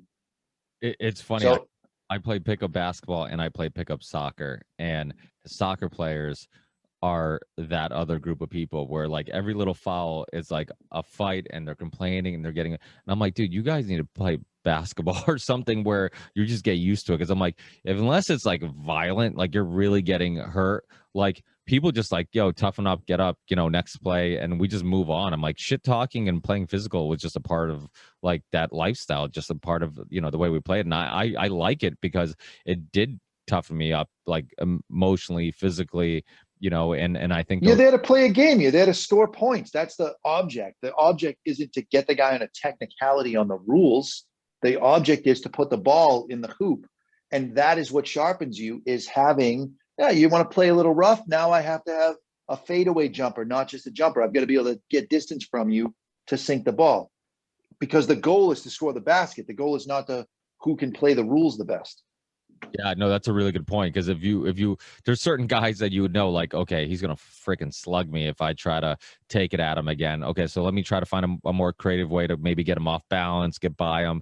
Let me head fake, or let me do just find another method, because certain guys are very physical and are gonna so your problem solving skills have to come into play. It's like, okay, how do I resolve this? Because if I do that same move again, he's going to whale me. So let me find. So yeah. And then that's what makes the chess match of sports, is what makes it fascinating. It's all a chess match. When you get to the highest levels of sports, that's what I love about it. It's all these little chess matches of, basketball specifically, because there's so much one-on-one. You get, in many cases, you have the same guy defending you over and over again. So he starts knowing your moves. So you end up having to, do something different, or maybe fake what you did before. It's same thing with like MMA. It's same thing. It's like, oh, let me throw a bunch of fakes. He thinks I'm going to do this and I do that, so that chess match is absolutely fascinating about sports. It's weird. I've almost fallen in love with sports again, because for a while, especially when I got into history and documentaries and then eventually podcasting, and it's like, oh dude, what a waste of time. I'm like, it's just, it's like I consume so much of my time just watching this mindless entertainment. And now I've kind of come back around where I'm like, you know what? No, there's a lot of life lessons in sports, and the whole working hard pays off, and when you lose, and because you didn't work hard, it hurts, but it motivates you to work hard next time. Like, all these things stick with you and really help with discipline and all these lessons that help you with all other aspects of life. The most important thing is being a gracious loser. Somebody beats you legitimately, they take you to the hole, and they just own you on a play. You've got to give it up to that guy, because he paid the ultimate price. He put in more work than you. His move was better. He was sharper. He was better that day. Whatever the reason is, he got the basket. He got the win. He got the W. You got to be a good sport, shake his hand and say, you know what? That was awesome. Yeah, I was always a good sport and still am, because I don't get mad at the person who beat me. I get mad at myself for not like working hard enough, or not maybe falling for something that I shouldn't have, or maybe I whatever it was, I was off balance, or or I cheated, I came at him too strong and he got by me, whatever it is. But I get mad at and it's always my motivation. I do it with diet. I like these little mental exercises where it's like discipline. It's like, oh, can I fast for 24 hours? Can I do a carnivore diet and have nothing? I had Dr. Sean Baker on the show. So I remember before I had him on, I did the carnivore diet for a couple of weeks. And, my wife's like, why? And I'm like, why not? I'm like, let me see if I can do it. I'm like, because at some point I won't have the choice to decide if I want to deal with this like mental exercise. I might actually have to do something that requires discipline, and I won't have the choice to do it. I'm like, so let me exercise now when I don't have to, and exercise my discipline. That's what I've always liked about nutrition. I've been a gym rat for most of my all my adult life, and a lot of when I was a kid, I just loved exercising and all these little mental hurdles of like, okay, let me see how much I can run until I pass out. Let me push myself to the limits. Let me do this. Let me do that. And a lot of it was just like strengthening my mind as well as my body. It was like, okay, can I do this? Can I tell myself, I'm not going to eat for 24 hours, or maybe I'm not going to eat anything but meat for 3 weeks or whatever. And every aspect of it, was enjoyable, because every time you accomplish it, you're like, holy shit, like I can do it. Like there's nothing mentally that I feel like I can't do, or when you wake up tired and you're like, I should skip the gym today. And it's like, wait, am I procrastinating? Do I really need a rest day, or am I procrastinating and I'm trying to justify staying home? And I'm like, you know what? Stop being a bitch, go to the gym. And even if I get a light workout, I made it there. And I know that I'm not just making excuses. My favorite thing in the world is to lose because somebody beat me, because I don't get mad at myself. I do strive to be better. And the only lessons I've ever learned in sports, I play a lot of chess. So somebody beats me in chess, they must be a very good player. And those are the times that I get better, because beating somebody in a game like chess or basketball, which is chess, but you're bouncing a ball, beating somebody just means you put more work in than they did. You were able to see deeper into the game than they were. But getting beat, now you can see how you need to look deeper, how you need to go the extra mile. What craftiness do you have to have? Can you bait and switch? That's the place in my life where I really thrive, is by losing. So I'm always looking to find better players. I'm always looking for someone to push me. And one of the places in life, speaking of podcasting, so we do a podcast called the Cigar Authority every Saturday from noon to 2. It's live on YouTube for now. It'll end up switching to Odyssey when YouTube decides they're tobacco free, which you probably in your description should not mention anything about cigars or tobacco. Do what you want. It's your podcast. Oh, I've had, you remember that documentary Plandemic that went viral? Yeah. I've had Mickey Willis on the show. I've had Dr. David Martins on the show. I've had Dr. Judy Mikovich on the other show I host, the UNWANTED. I'm going down swinging. So I'm not censoring jack shit. I put all. I mean, if you look at just my archives, it's like everybody's like, oh, you can't say the vaccine word. You can't say COVID. I'm like, I just did a 3-hour episode like a week or two ago with Dr. Jessica Rose. A lot of that conversation, we said COVID and coronavirus and vaccines, and I'm just like, I don't give a shit. I'm like, I'm not self-censoring. I was interviewed on this show, Conspiracy Castle, was it yesterday or the day before? And he's like, oh, before we went on the air, he's like, he's like, if you don't mind, like maybe not saying the trigger words, like, and I'm just like, yeah, I'm like, whatever, I'm like, I get it. Some people see it as YouTube has the most people using it. It's a useful tool. If I like Tinder. Yeah, I guess, and it's like, if I can kind of get some of that market, get some of those people, by maybe just skirting around certain words, I get that aspect of it too, but I'm just one of those people. I'm like, listen, I'm on every single alternative platform there is. I'm on Rockfin, I'm on Odyssey, I'm on Minds, I'm on Float, I'm on I'm sure BitChute, I'm sure I'm missing some, and the audio is available everywhere. I'm like, I'm going to do my best to put out important work. And I would hate for somebody to listen to my show on Odyssey or Float or BitChute or wherever, and it be toned down there, because I'm just trying to keep YouTube happy. Good. And so you feel free to, yeah. I mean, tobacco is probably the least sensitive thing I say on the show. I mean, I've had, I've done so many shows on the whole medical freedom thing. I mean, I've done so many shows on vaccines. I've had the guy who exposed the CDC whistleblower, Dr. Brian Hooker, who was the guy who talked to Dr. William Thompson, who was the CDC whistleblower, who showed that there was a study that was suppressed from the public that showed a increase in autistic symptoms with the MMR vaccine. And I mean, I've over and over again, I've had people on like this. I think this information is important. Unfortunately, they do censor some stuff, but I don't know how I'm still on YouTube. I really don't. But a lot, I keep saying, I'm like, it's just a matter of time before people are like, that dude's a shill. There's no way he's still on YouTube. I remember. I don't know how we're still on YouTube either, because we smoke cigars for 2 hours every single week. We talk about cigars. We talk about tobacco legislation, taxes, you name it. And there's some stuff about the coronavirus in there that sneaks in because some people can't keep their mouths shut. But isn't it crazy? What's that? Isn't it crazy that like I always tell people when I see them in real life and we're having a real life human to human interaction, once in a while I'll be like, do I seem like somebody who needs to be banned off YouTube? Do I seem like somebody who needs to deal with censorship? Do I seem like a dangerous individual who's promoting violence or dangerous ideas? I'm like, no, but people like me all over social media are being banned and censored.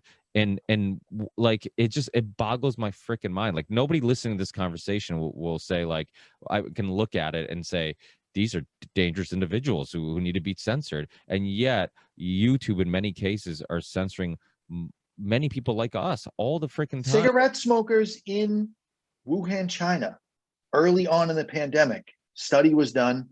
And I think the number, and you can look it up or whatever, don't quote me on the percentage, but it was like 78% less likely to come down with coronavirus if you were a cigarette smoker. Wow.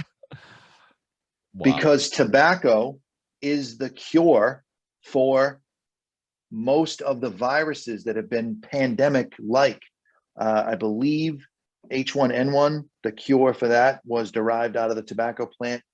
There was one other, and Dr. Mark S. Makosi has a blog site called Insider's Cure. He details a lot of stuff about tobacco, a lot of stuff about drinking, whether it's not just wine, it's actually the alcohol that's helpful and beneficial to your body. It's not just the tannins that are in wine, red wine, although the tannins are good for you. But he says if you have drink a scotch a day, if you're drinking vodka, it doesn't matter because, again, relaxation, de-stressing, this is what the benefits of alcohol do for you.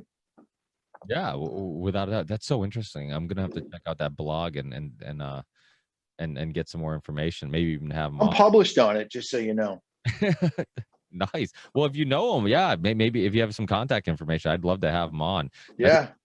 Fascinating. Yeah, I mean, without a doubt that like something you've said on this show, and I know I've heard you say before, just how dangerous stress is to our health and how bad it is to our health. I mean, it's something that's we almost look at like, oh yeah, it's stress. So it's like it only makes logical sense. Anything that helps you deal with that stress would be helpful to your health. It would only improve your health. I mean, it makes logical sense. I mean, the placebo effect exists, right? I mean, if you think something is helping you or making you mentally feel better, then it has a physical effect on you. The mind body. But I do cigar tastings almost weekly where I'll sit down with 8 guys and explain to them about how to cut, how to light.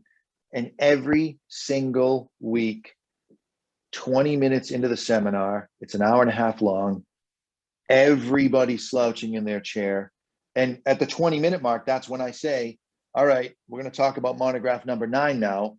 And this is the actual science. I go, look around, because when you guys all came in, you came out of work and you were sitting like this, and now you're all sitting like this. And they all look around, and I get a laugh every single time at the 20-minute mark, because cigars are de-stressing, period.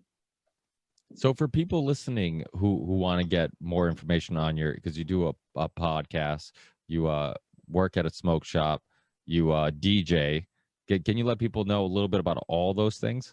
Sure. I'm Googleable as Mr. Jonathan. There's only 2 of us in the United States. One guy's a teacher in California who I offered $4,000 to, I don't know, 15 years ago for MrJonathan.com.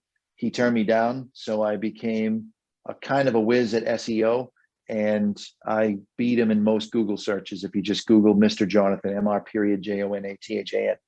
The podcast itself started because I wanted to broadcast a webcast of myself and other DJs drinking wine and playing actual vinyl records.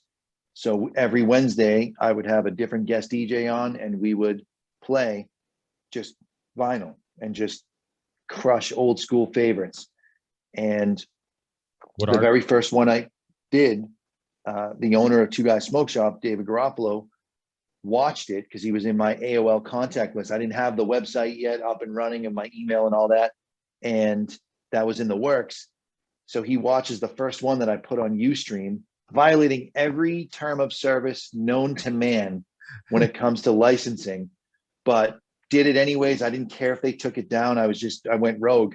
And he watched the show and he emails me that Friday and says, I caught your show. Very good. How do we do this with cigars? And I emailed him back and said, I have no idea, but I'm in. And that's how the Cigar Authority was born. And we did a couple of test broadcasts. The equipment that you have in front of you is probably what I bought the first time. And over the years, we've hired professional radio people, and they always want to change the equipment. And it always goes back to the DJ shit that I used back then. 12-channel mixer. You got plenty of channels to put the inputs and outputs or everything you need. And now we have a $120,000 studio with professional lighting, and we still use the original headsets with the microphones, because when you have someone that's not used to being interviewed, they can't control the volume of their voice and all that. But yeah, we've been doing it for 12 years, almost as long as Rogan and Bill Burr, almost.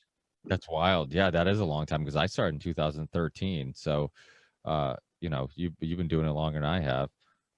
Yeah, that's wild. Yeah, I mean, the thing about the headsets with the microphones is it makes sense, because that is a reoccurring issue you see with podcasters or people being interviewed on podcasts, is that they don't have good mic control, where they don't really. And I'm like, yeah, they don't stay on the mic. Yeah, and I'm period. like, you're wearing headphones. Can't you hear that you're like not loud anymore? Like, you just figured like that's the whole point of headphones, so you can hear your volume and kind of regulate a little bit and know when you're too close to it or too far.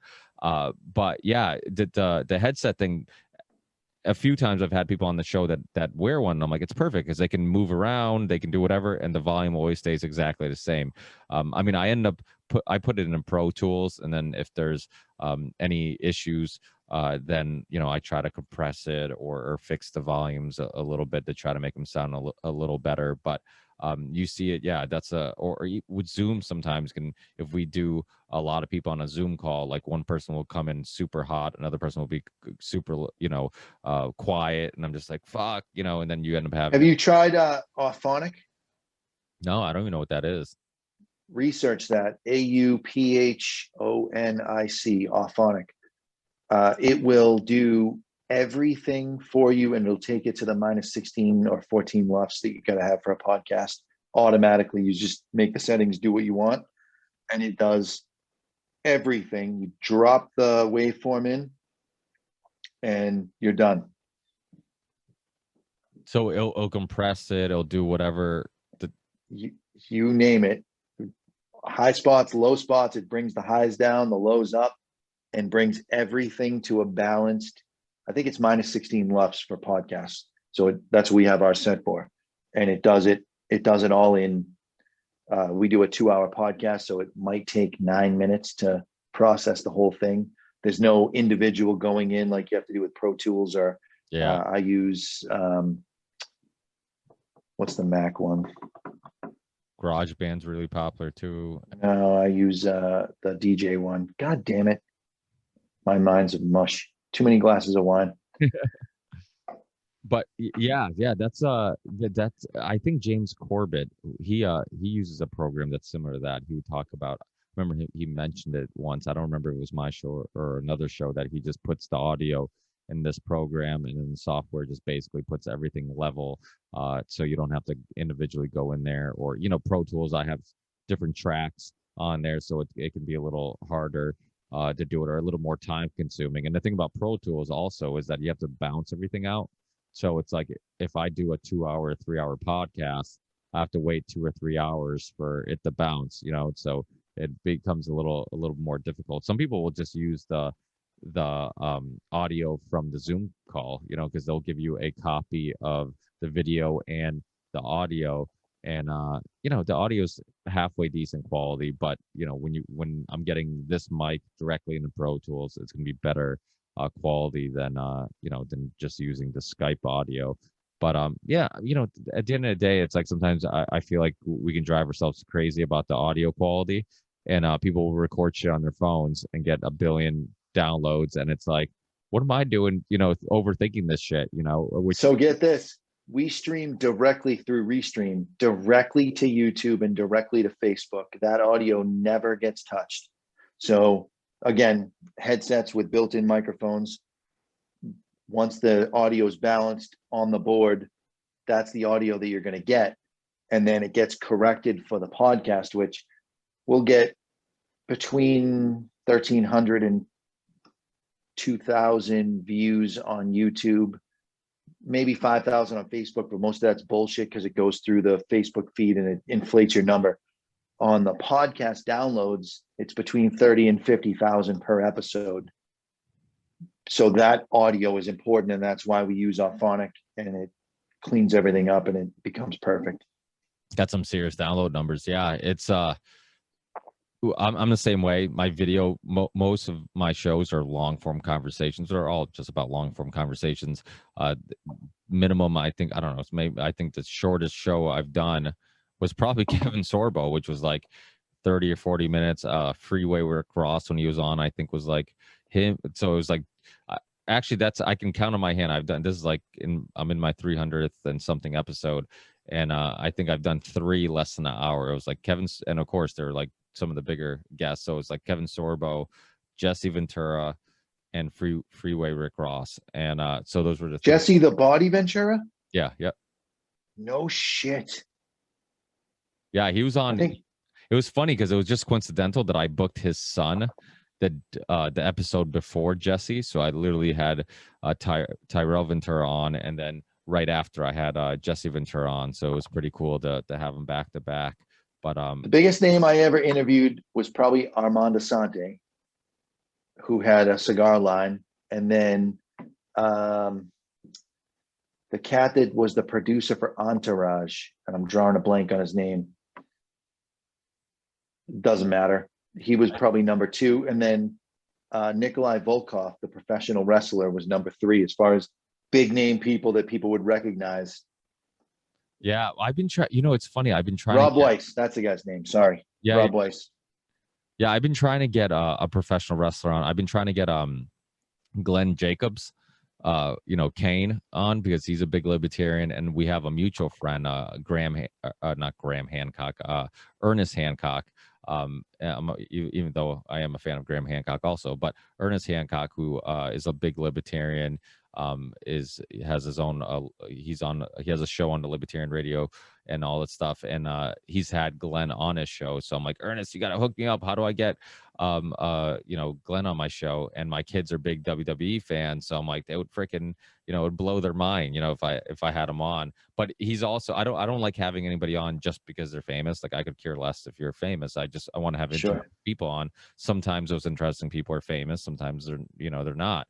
And the cool thing is, like, sometimes the most fascinating conversations I've had have been with people that I didn't expect to have the most fascinating conversation with, or the show that I get the best feedback on, people really enjoy the conversation, is somebody who maybe isn't quite as famous. So that's one thing you kind of learn with talking with so many different types of people. And I dibble dabble in everything. I'm just such a curious person, and I'm into so many different things, where I'll have like a Eddie Bravo on, I'll have a Burton C. Bell from Fear Factory on, I'll have Jack Abramoff on, the lobbyist. I've had so many different people, and Roger Stone's been on my show a few times, so it's like, I'll have anybody on if they're willing to have a honest discussion, and if I feel like they have something that's interesting that is worth sharing with people. So it's so that's something you don't have it on your podcast, but I play the role of second chair on the podcast. So my job on the podcast is to keep the tempo of the show rolling. And I do it in a couple of ways. One is I literally play the heel. Speaking of professional wrestling, I'm the asshole that everybody loves to hate. And I do have probably 25% of the people that listen are actual fans of Mr. Jonathan. The other 75% wish I was not on the show, but they only watch the show because I'm on the show, and they fucking love to hate me. And I was sort of looping back to that earlier about loving to fail. I absolutely love to be hated. I love anybody that writes in and they write a bad email about me. It's going on the show live the next week. No questions asked, no ifs, ands, or buts. What is it? Is it just well, I mean, in a way you're kind of playing your role correctly, right? Because being a devil's advocate or whatever, if they're falling for it, then that means that's like growing up watching professional wrestling. I would love people who were really good at their character, and it didn't matter if it was a baby face or if it was a heel. I'm like, dude, that person's gonna make it. They're killing. They're like, oh, I hate that person. I'm like, but that's the point. Like they've sold you on the fact that they're this horrible person, or so it's like to me, it's like you can kind of see that, you can kind of see past that. It's like, okay, they're killing it, it's like, and you bought into it. It's same thing with like comedy, stand-up comedians who will be real offensive and stuff. If it gets you worked up, it's like, well, it's working. Bill Burr is an example. He gets people all worked up. It's like, I'm sure he believes a lot of stuff he's saying, but I'm sure he tones it up a little bit because he knows it works people up. He is so good at playing both sides of the issue and also putting enough of a jab on his side to get people. I've seen him live once, and I listen to his podcast from time to time, and I watch all of his specials. So he is just so gifted at riding the fucking line right down the middle, and then just taking a little detour into Leftyville, and then back to the line of, I made fun of the right too. But where he's voting, what he's about. But I actually like it, and he's the opposite of me in most things, including how he feels about cigars. Well, because he loves them, but he loves to hate them. Yeah, him and Bert, right? They smoke cigars together, and Yep. don't they have a podcast they do together, smoking cigars? They did for a little bit. I know they may have. Yeah, but yeah, I'm not listening to the two cigar chumps fucking smoking. It's not my thing.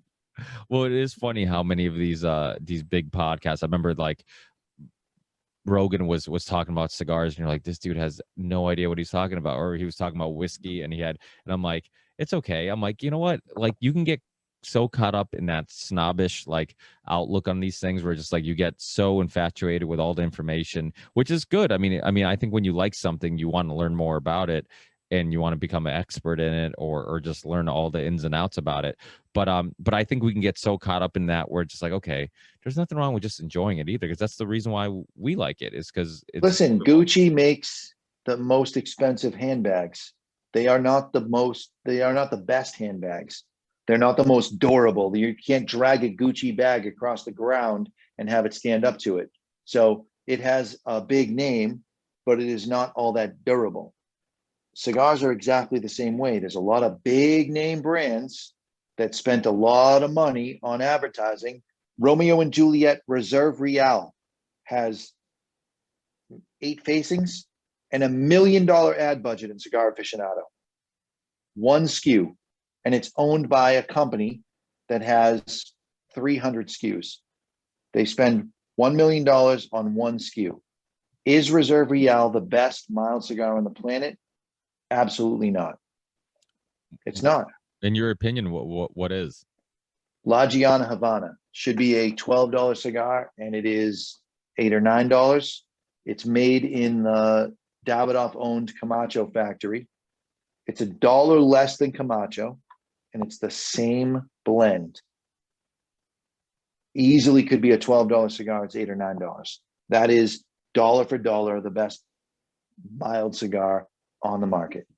It's funny because I would buy samplers all the time, especially when I first got into cigars, because I was kind of just trying to figure out what I like. I mean, I was always really attracted to Nicaraguan tobacco. Like, all the cigars I liked for some reason were always from like, oh, another one from Nicaragua. Oh, look, another. I really like this one. Where's this one from? Oh, Nicaragua.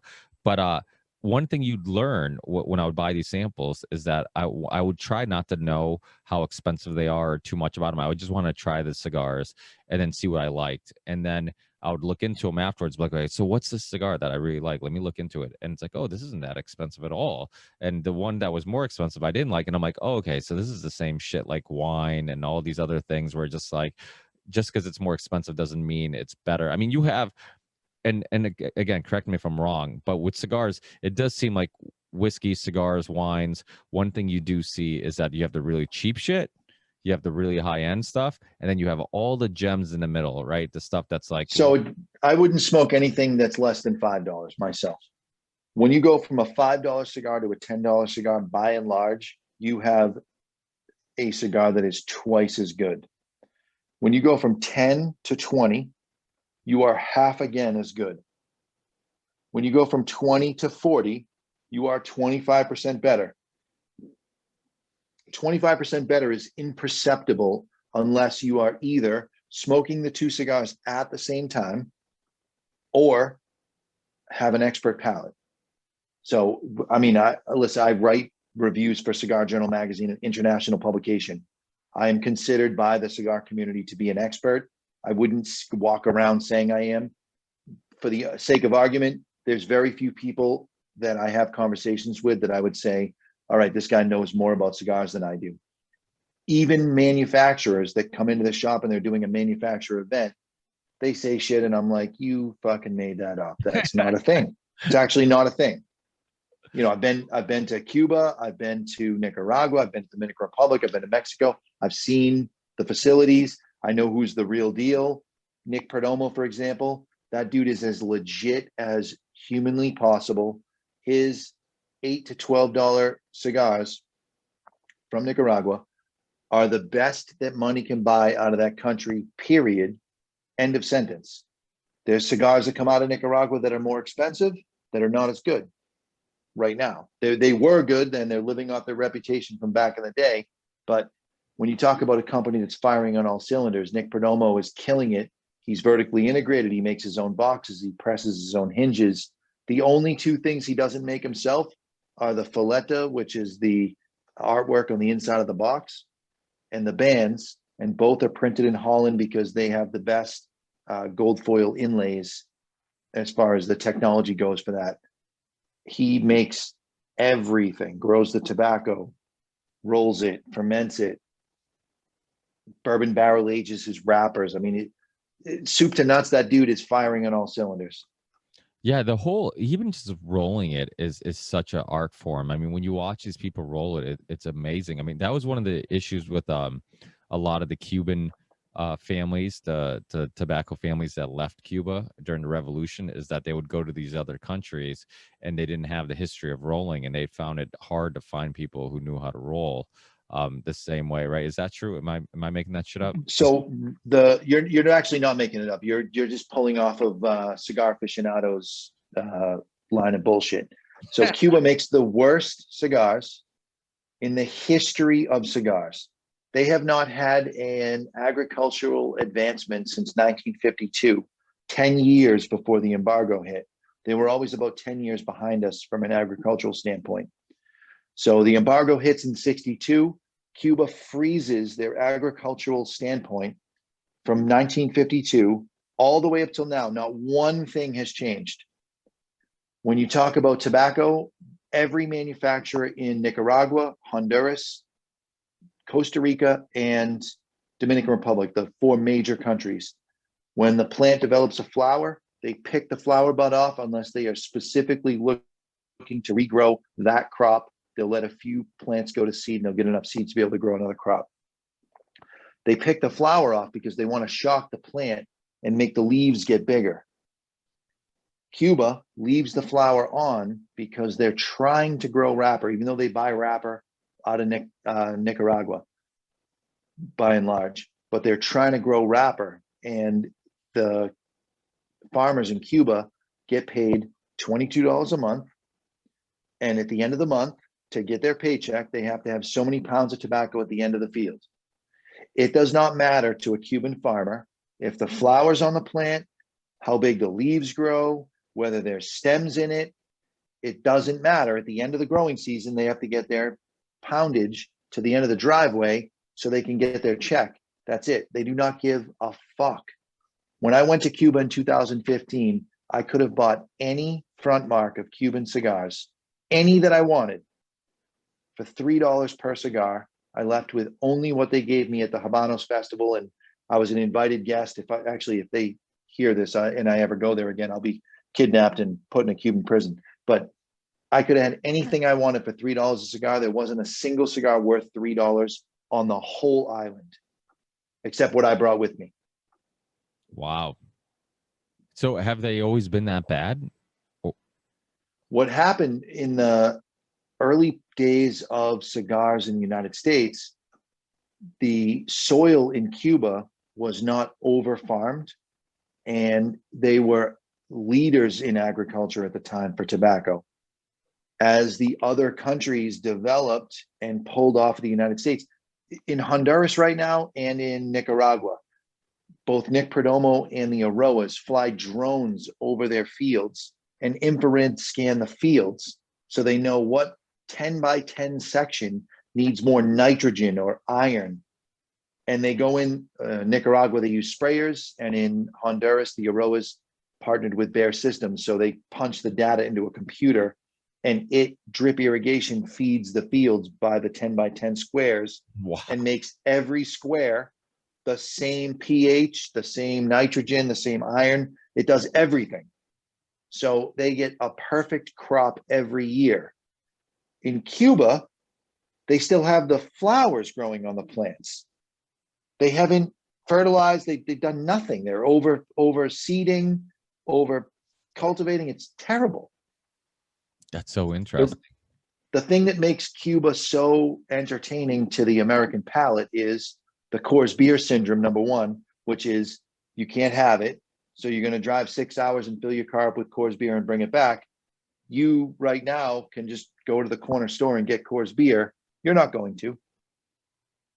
Neither am I. But you couldn't have it. Smokey and the Bandit moved beer from one side of the Mississippi to the other. Whole movie about it. So Americans want what they can't have. And I can't remember what my second point was. I'm sorry. Yeah, so that's definitely a big part of it, right? It is just the fact that the sexiness of, oh, you can't have it in the US, so people would go to Montreal and get them and bring them back to New England and be like, oh, look, I got Cubans, and I'd be like smoking it. I'm like, and it's funny, a lot of times people think Cubans are fake because they suck. And that's the other point. You fucking nailed it for me. It's the fakes that keep it alive. So you get a cigar out of the Dominican Republic, Mexico, you're getting a Dominican cigar or a Mexican cigar with a Cuban band on it, because Holland doesn't give a shit who they're selling the bands to. Here's the artwork that I took a picture of with my iPhone and cleaned it up in a program and made a perfect rendering. I want 10,000 bands.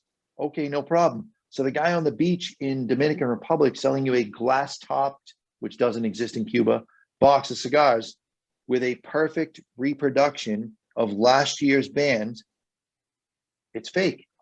Those cigars are delicious, and you paid between $5 and $7 because you talked the guy down, and you didn't get ripped off. You got a good cigar for $5 to $7. You just didn't get a Cuban, because if you got a Cuban halfway through, it tastes like a litter box. So they're ammoniated, clay, mineral. So you're better gross. off getting a fake, is what you're saying.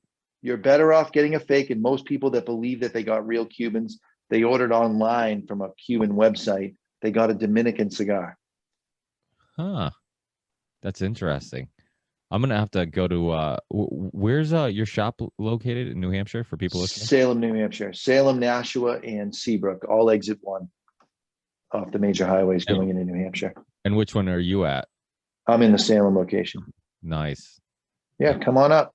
Yeah, well, we do go to New Hampshire from time to time, especially when the lockdown was happening. We went to Hampton Beach and we're like, wow, people are actually somewhat normal down here, while Massachusetts is turning into communist China. I never once, through the entire pandemic, I never once put on a mask, except for two exceptions. We did our March Madness sale, and I had all my guys mask up because from a guidance standpoint, the only place they could get us is that we could not maintain 6 feet of distance when we had 50 people in the store. So I'll take the fine, but I wanted to set a good example for my guys. And I just said, we're all going to mask up during the sale for the first couple of hours. We're going to get through the first rush. And then at noontime, masks can come off because we'll be able to maintain 6 feet of distance. And most people didn't even wear a mask, but we did. And the other one was, I was on a first date going into a Mexican restaurant that had 2 cases of COVID. They had to shut down twice, and they wouldn't let me in, even with a scarf over my face. They said, you have to wear an actual mask. And I didn't want my date not to have me be in there, so I masked up. Other than that, I never, ever wore it. Good for you, man. I mean, we need more people like that who are willing to, do that type of stuff. And you'll be amazed how many times people just wouldn't say stuff. I mean, my kids, that was one thing I was like really anal about. I'm like, I'm not putting masks on my kids. My kids are homeschooled because of the whole mask mandates. I got a mask exemption form so my son could continue playing soccer, but didn't have to wear a mask. But then there was some social pressure in regards to other kids kind of harassing them and being like, oh, where's your mask? Why aren't you wearing a mask? And got to the point where I ended up having to like talk my son into not wearing one. I'm like, you don't have to. And he's like, yeah, but I'm tired of people asking me about it. And so it became, and that kind of is very similar with the way the vaccine worked, where so many people had the social pressure of like, are you getting the vaccine? Aren't you getting the vaccine? Everybody's getting the vaccine, that people were just getting it just because everybody else around them was getting it and talking about it. So social pressure is real, and you can do some things that don't logically make any sense just because of it. So I'm an actual influencer in the world of cigars, but I'm an influencer in real life because I believe what I believe, and I live my life. I don't live my life necessarily always because of my beliefs. I live my life because I don't want someone to see me do the wrong thing. And wearing a mask, when masks, Dr. Fauci, the fucking guy that everyone's supposed to be listening to, he flip-flopped and came up with that bullshit excuse. And now his shit is now tied to the lab. His money is tied to the lab in Wuhan and all this bullshit. This motherfucker is not someone that anyone should be listening to. And unless the government puts it through a body of Congress, it is not enforceable. And to me, that's more important than Fauci being a shithead. He is a shithead. I hope you don't get pulled off of YouTube for that one statement, but yeah. He is a shithead. But if they don't put it through a body of Congress, it is not an enforceable law. Please, God, please someone give me a ticket or arrest me for not wearing a mask, because I will take that shit to the Supreme Court and I will win based on the technicality of the law. Therefore, I cannot let someone see me with a mask. And every one of your listeners, you're an influencer too. Everybody is watching what you do. Do the right thing, period. Don't wear the mask. Don't get the stupid fucking vaccine. If you already got it, you already got it. It is what it is. But don't fall victim to this bullshit. Yeah, I mean, that was one thing that kind of got exposed in 2020. How many people I knew were pussies, because how many people who say one thing when it's time to actually put their beliefs into play, they just completely folded to the public and peer pressure of others. And I had people over my house throughout the whole 2020. I had people over my house. I wanted my kids to psychologically still be social and still be normal after this whole event. I wanted people to bring their germs over so we can be exposed to germs and we can keep our immune system strong like we've always have. So to me, it was amazing how many people were just like, no, we're gonna wait it out. No, I'm like, wait, what? Like, you're gonna wait what out? Like, you're gonna, oh, we're not sure, so we're just gonna give it a little bit more time. It's like, and the whole time I'm just harping away. I'm like, you have this doctor, you have that doctor, you have this person, all saying these things. It was quite obvious what was going on. But so my cousin has CVID, which is a blood disorder that, if in her case, if she actually gets the vaccine, because of the nature of the vaccine, it's not a vaccine. If that vaccine rewrites her DNA in the wrong way, her own T cells will attack her own body. So she can never get the vaccine, and her immune system is compromised. And her and I never stopped seeing each other. Every Friday, I would go to their house and we would take turns cooking dinner. And listen, I'm around 1,000 people a day. Listen, Wash my hands, they don't give a give shit. her a hug. I always said, I'm like, they don't care about health. They care about compliance. If it was about health, first of all, why would it be acceptable to wear a screen, okay, a plexiglass screen, if it was about science, right? Because that doesn't stop the spread of anything. It's not about science. It's about compliance. Another thing that was quite obvious, Facebook just recently talked about how they're not going to censor anybody who talks about the link between the National Institute of Health and the money that was funded to the Wuhan lab that was doing gain of function research. A year ago, I was sharing that information. It was getting fact checked or it was getting pulled. Now they're like, well, we're going to let it go. You're going to let it go because now it's obvious, because you can only suppress the truth for so long. And now it's coming out. So now they have to kind of give in a little bit. They don't care about our health. And another obvious example is the antibody test. There's no conversation about the antibody test. Now there's a lot of, the vaccine supply isn't a huge deal. But initially when it was, why weren't you doing antibody tests when a huge portion of the population tested positive? Do antibody tests. And how is your body having the antibodies not a better solution than a vaccine? Well, it is. You should be able to have a card that says, I had it, therefore I'm safe. Yeah, no, I mean, natural immunity, without a doubt, is better than immunity due to a vaccine. Never mind that a coronavirus is, if you've already had it and your body made antibodies, the T cells, if you end up getting the vaccine, then creating more antibodies and T cells, you can have a autoimmune issue. You can have issue with it. So, I mean, these are all things that aren't even discussed. They're not talking about the AZ vaccine being banned in Europe. They're not talking about how the J&J vaccine. They don't even talk about how Moderna has never created a vaccine in their life. It's gene therapy. That's what they know. That's what they're working on. This is all about molding humans and machines together eventually. It's about rewriting our DNA. The VARS, which is the vaccine adverse reaction system, the COVID vaccine is up to, I think, like over 5,000. I don't want to get the number wrong, but I know it's more than 5,000 deaths due to the COVID vaccine. Harvard has done a study on the VARS system, the vaccine adverse reaction system, and they've said that 1% of adverse reactions get inputted in it. So if you take that in consideration, who knows how many adverse reactions aren't being inputted in there, aren't being connected to the vaccine. You look at like all the professional athletes, especially the black professional athletes, which they see a correlation between vitamin D and if you have low vitamin D, you're more likely to have issues with the coronavirus.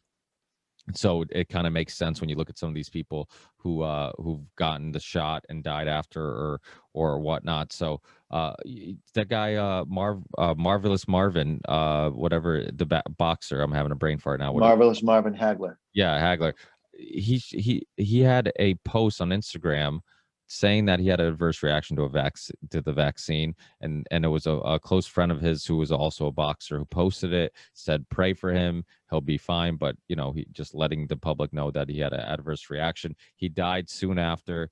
Nobody talked about the correlation, like, hey, maybe this is connected. DMX got the vaccine. I mean, over and over again there's people, and I'm not saying that I know for certain that those were the causes, but what I'm saying is that if you don't get the vaccine, you could die in a car accident, and they're relating it to COVID, and then they're doing the complete opposite. Well, the other thing, just the reporting alone, we know that states were caught over-reporting the testing of being positive, because my buddy Tom got the virus.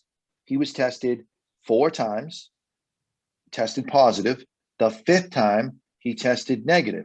So he got 4 ticks in the positive and 1 in the negative, as though it were 5 separate cases. It's not 5 separate cases, one dude.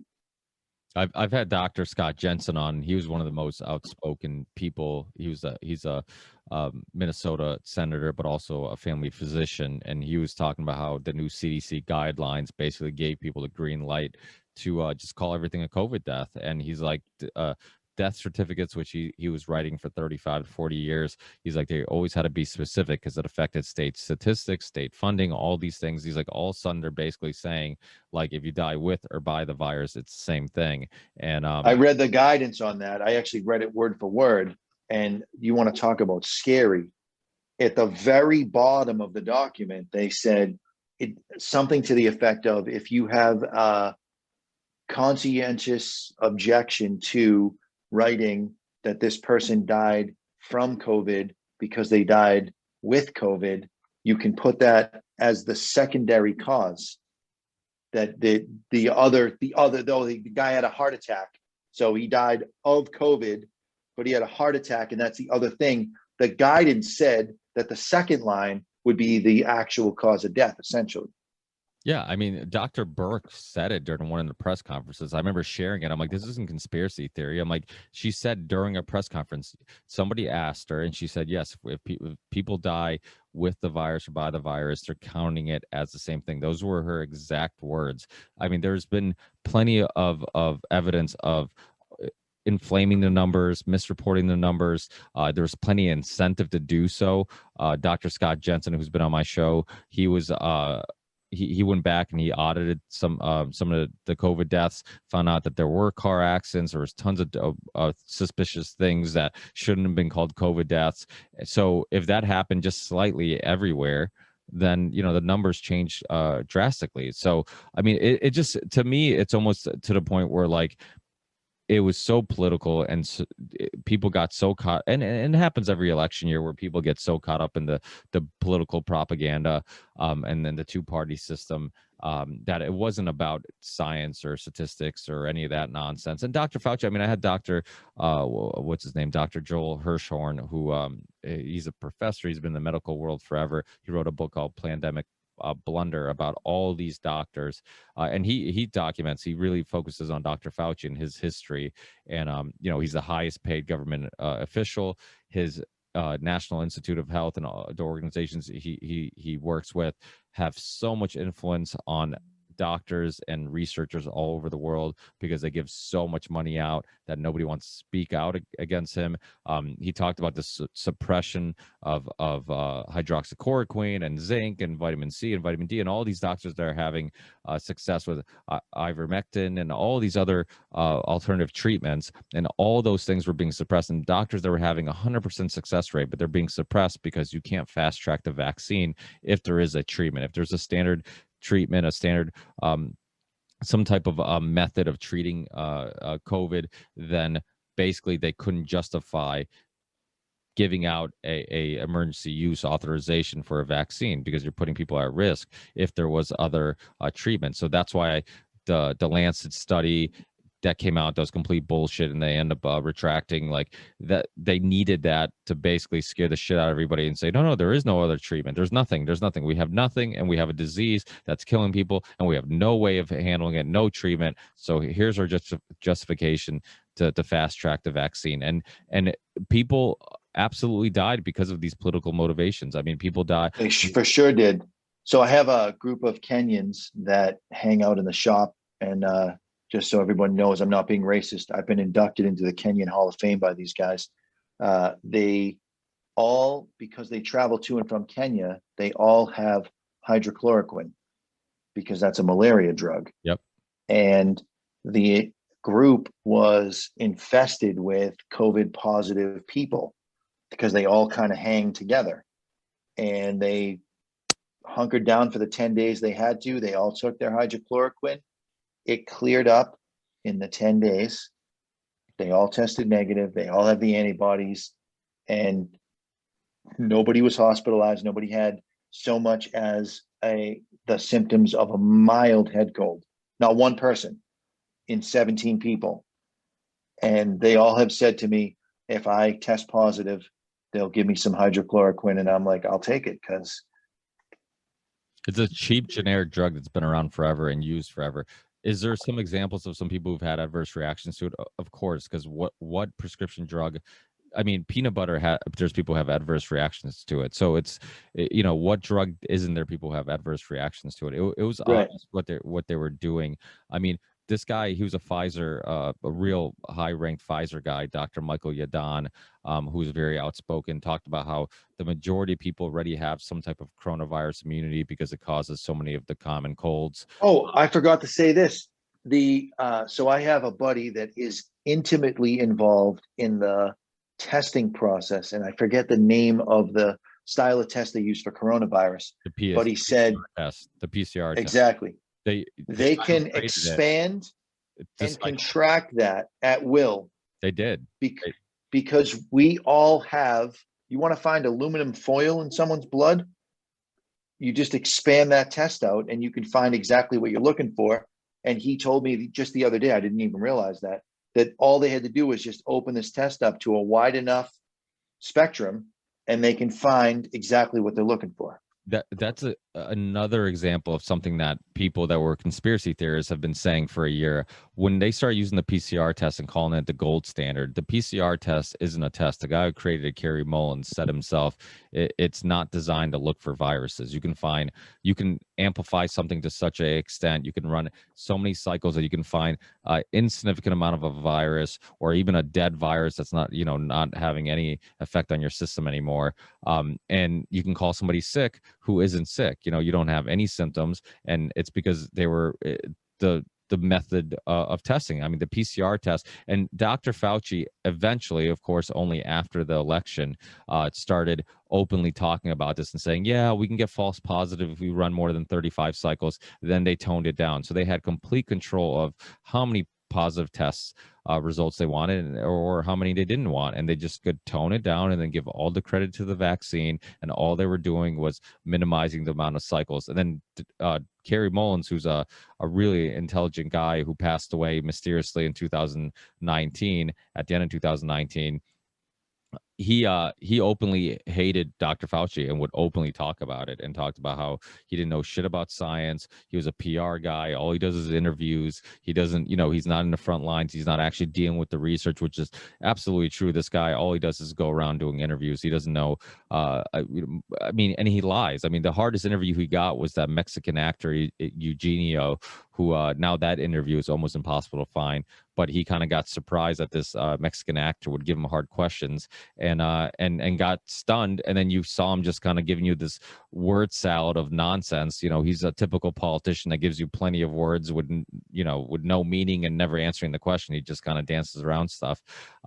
But yeah, I mean, the fact that people even trust this guy, but this is why it's usually the people who have the most influence in the world, the average person doesn't know their name. Before 2020, most people didn't know who Dr. Fauci was, and he was affecting research all over the world. He was affecting, who was getting money, who wasn't getting money. He was a part of the AIDS epidemic. Yeah, he mishandled the AIDS thing. I mean, that he should have been discounted from that going forward. Yeah. But I know I've taken up a bunch of your time. We're probably both fasting at the moment. But let people know where they can hear your podcast, how they can get more information on. Podcast is on all of the podcast catchers, iTunes, Spotify, iHeartRadio, everything, Spreaker even. So that's called The Cigar Authority. The website is thecigarauthority.com. The cigar shops is Two Guys Smoke Shop, and that's at twoguyscigars.com. That's the number 2, guyscigars.com. And for me, just Google Mr. Jonathan, find my SoundCloud, give me a subscribe, and check out some pretty sick remixes of songs that have absolutely no business being mixed together. I'll definitely have to check that out because I'm a big music fan. So that sounds pretty gnarly. Any specific genre that you stick with? I just did one where I put Waylon Jennings, and I had the Dukes of Hazzard theme with Pharrell Williams' Happy. The two songs are in the same key, and it just works. And it's so horrific on one hand that the two songs are together. Your brain doesn't know what to do, but there's such a groove to both songs that your heart and your soul is just like, this is where I want to be. That's awesome. I'll definitely have to check that out. And yeah, send me links to all that stuff, and I'll make sure it's all in the show description. I certainly will. And I certainly will. Thank you so much for taking the time to talk, Jonathan. I really enjoyed our conversation, and I'm sure we will do it again in the future because I feel like I would love that. we barely Ricky, scratched. thanks so much. Hey, thanks. Hey, enjoy the rest of your night. Take care. All right.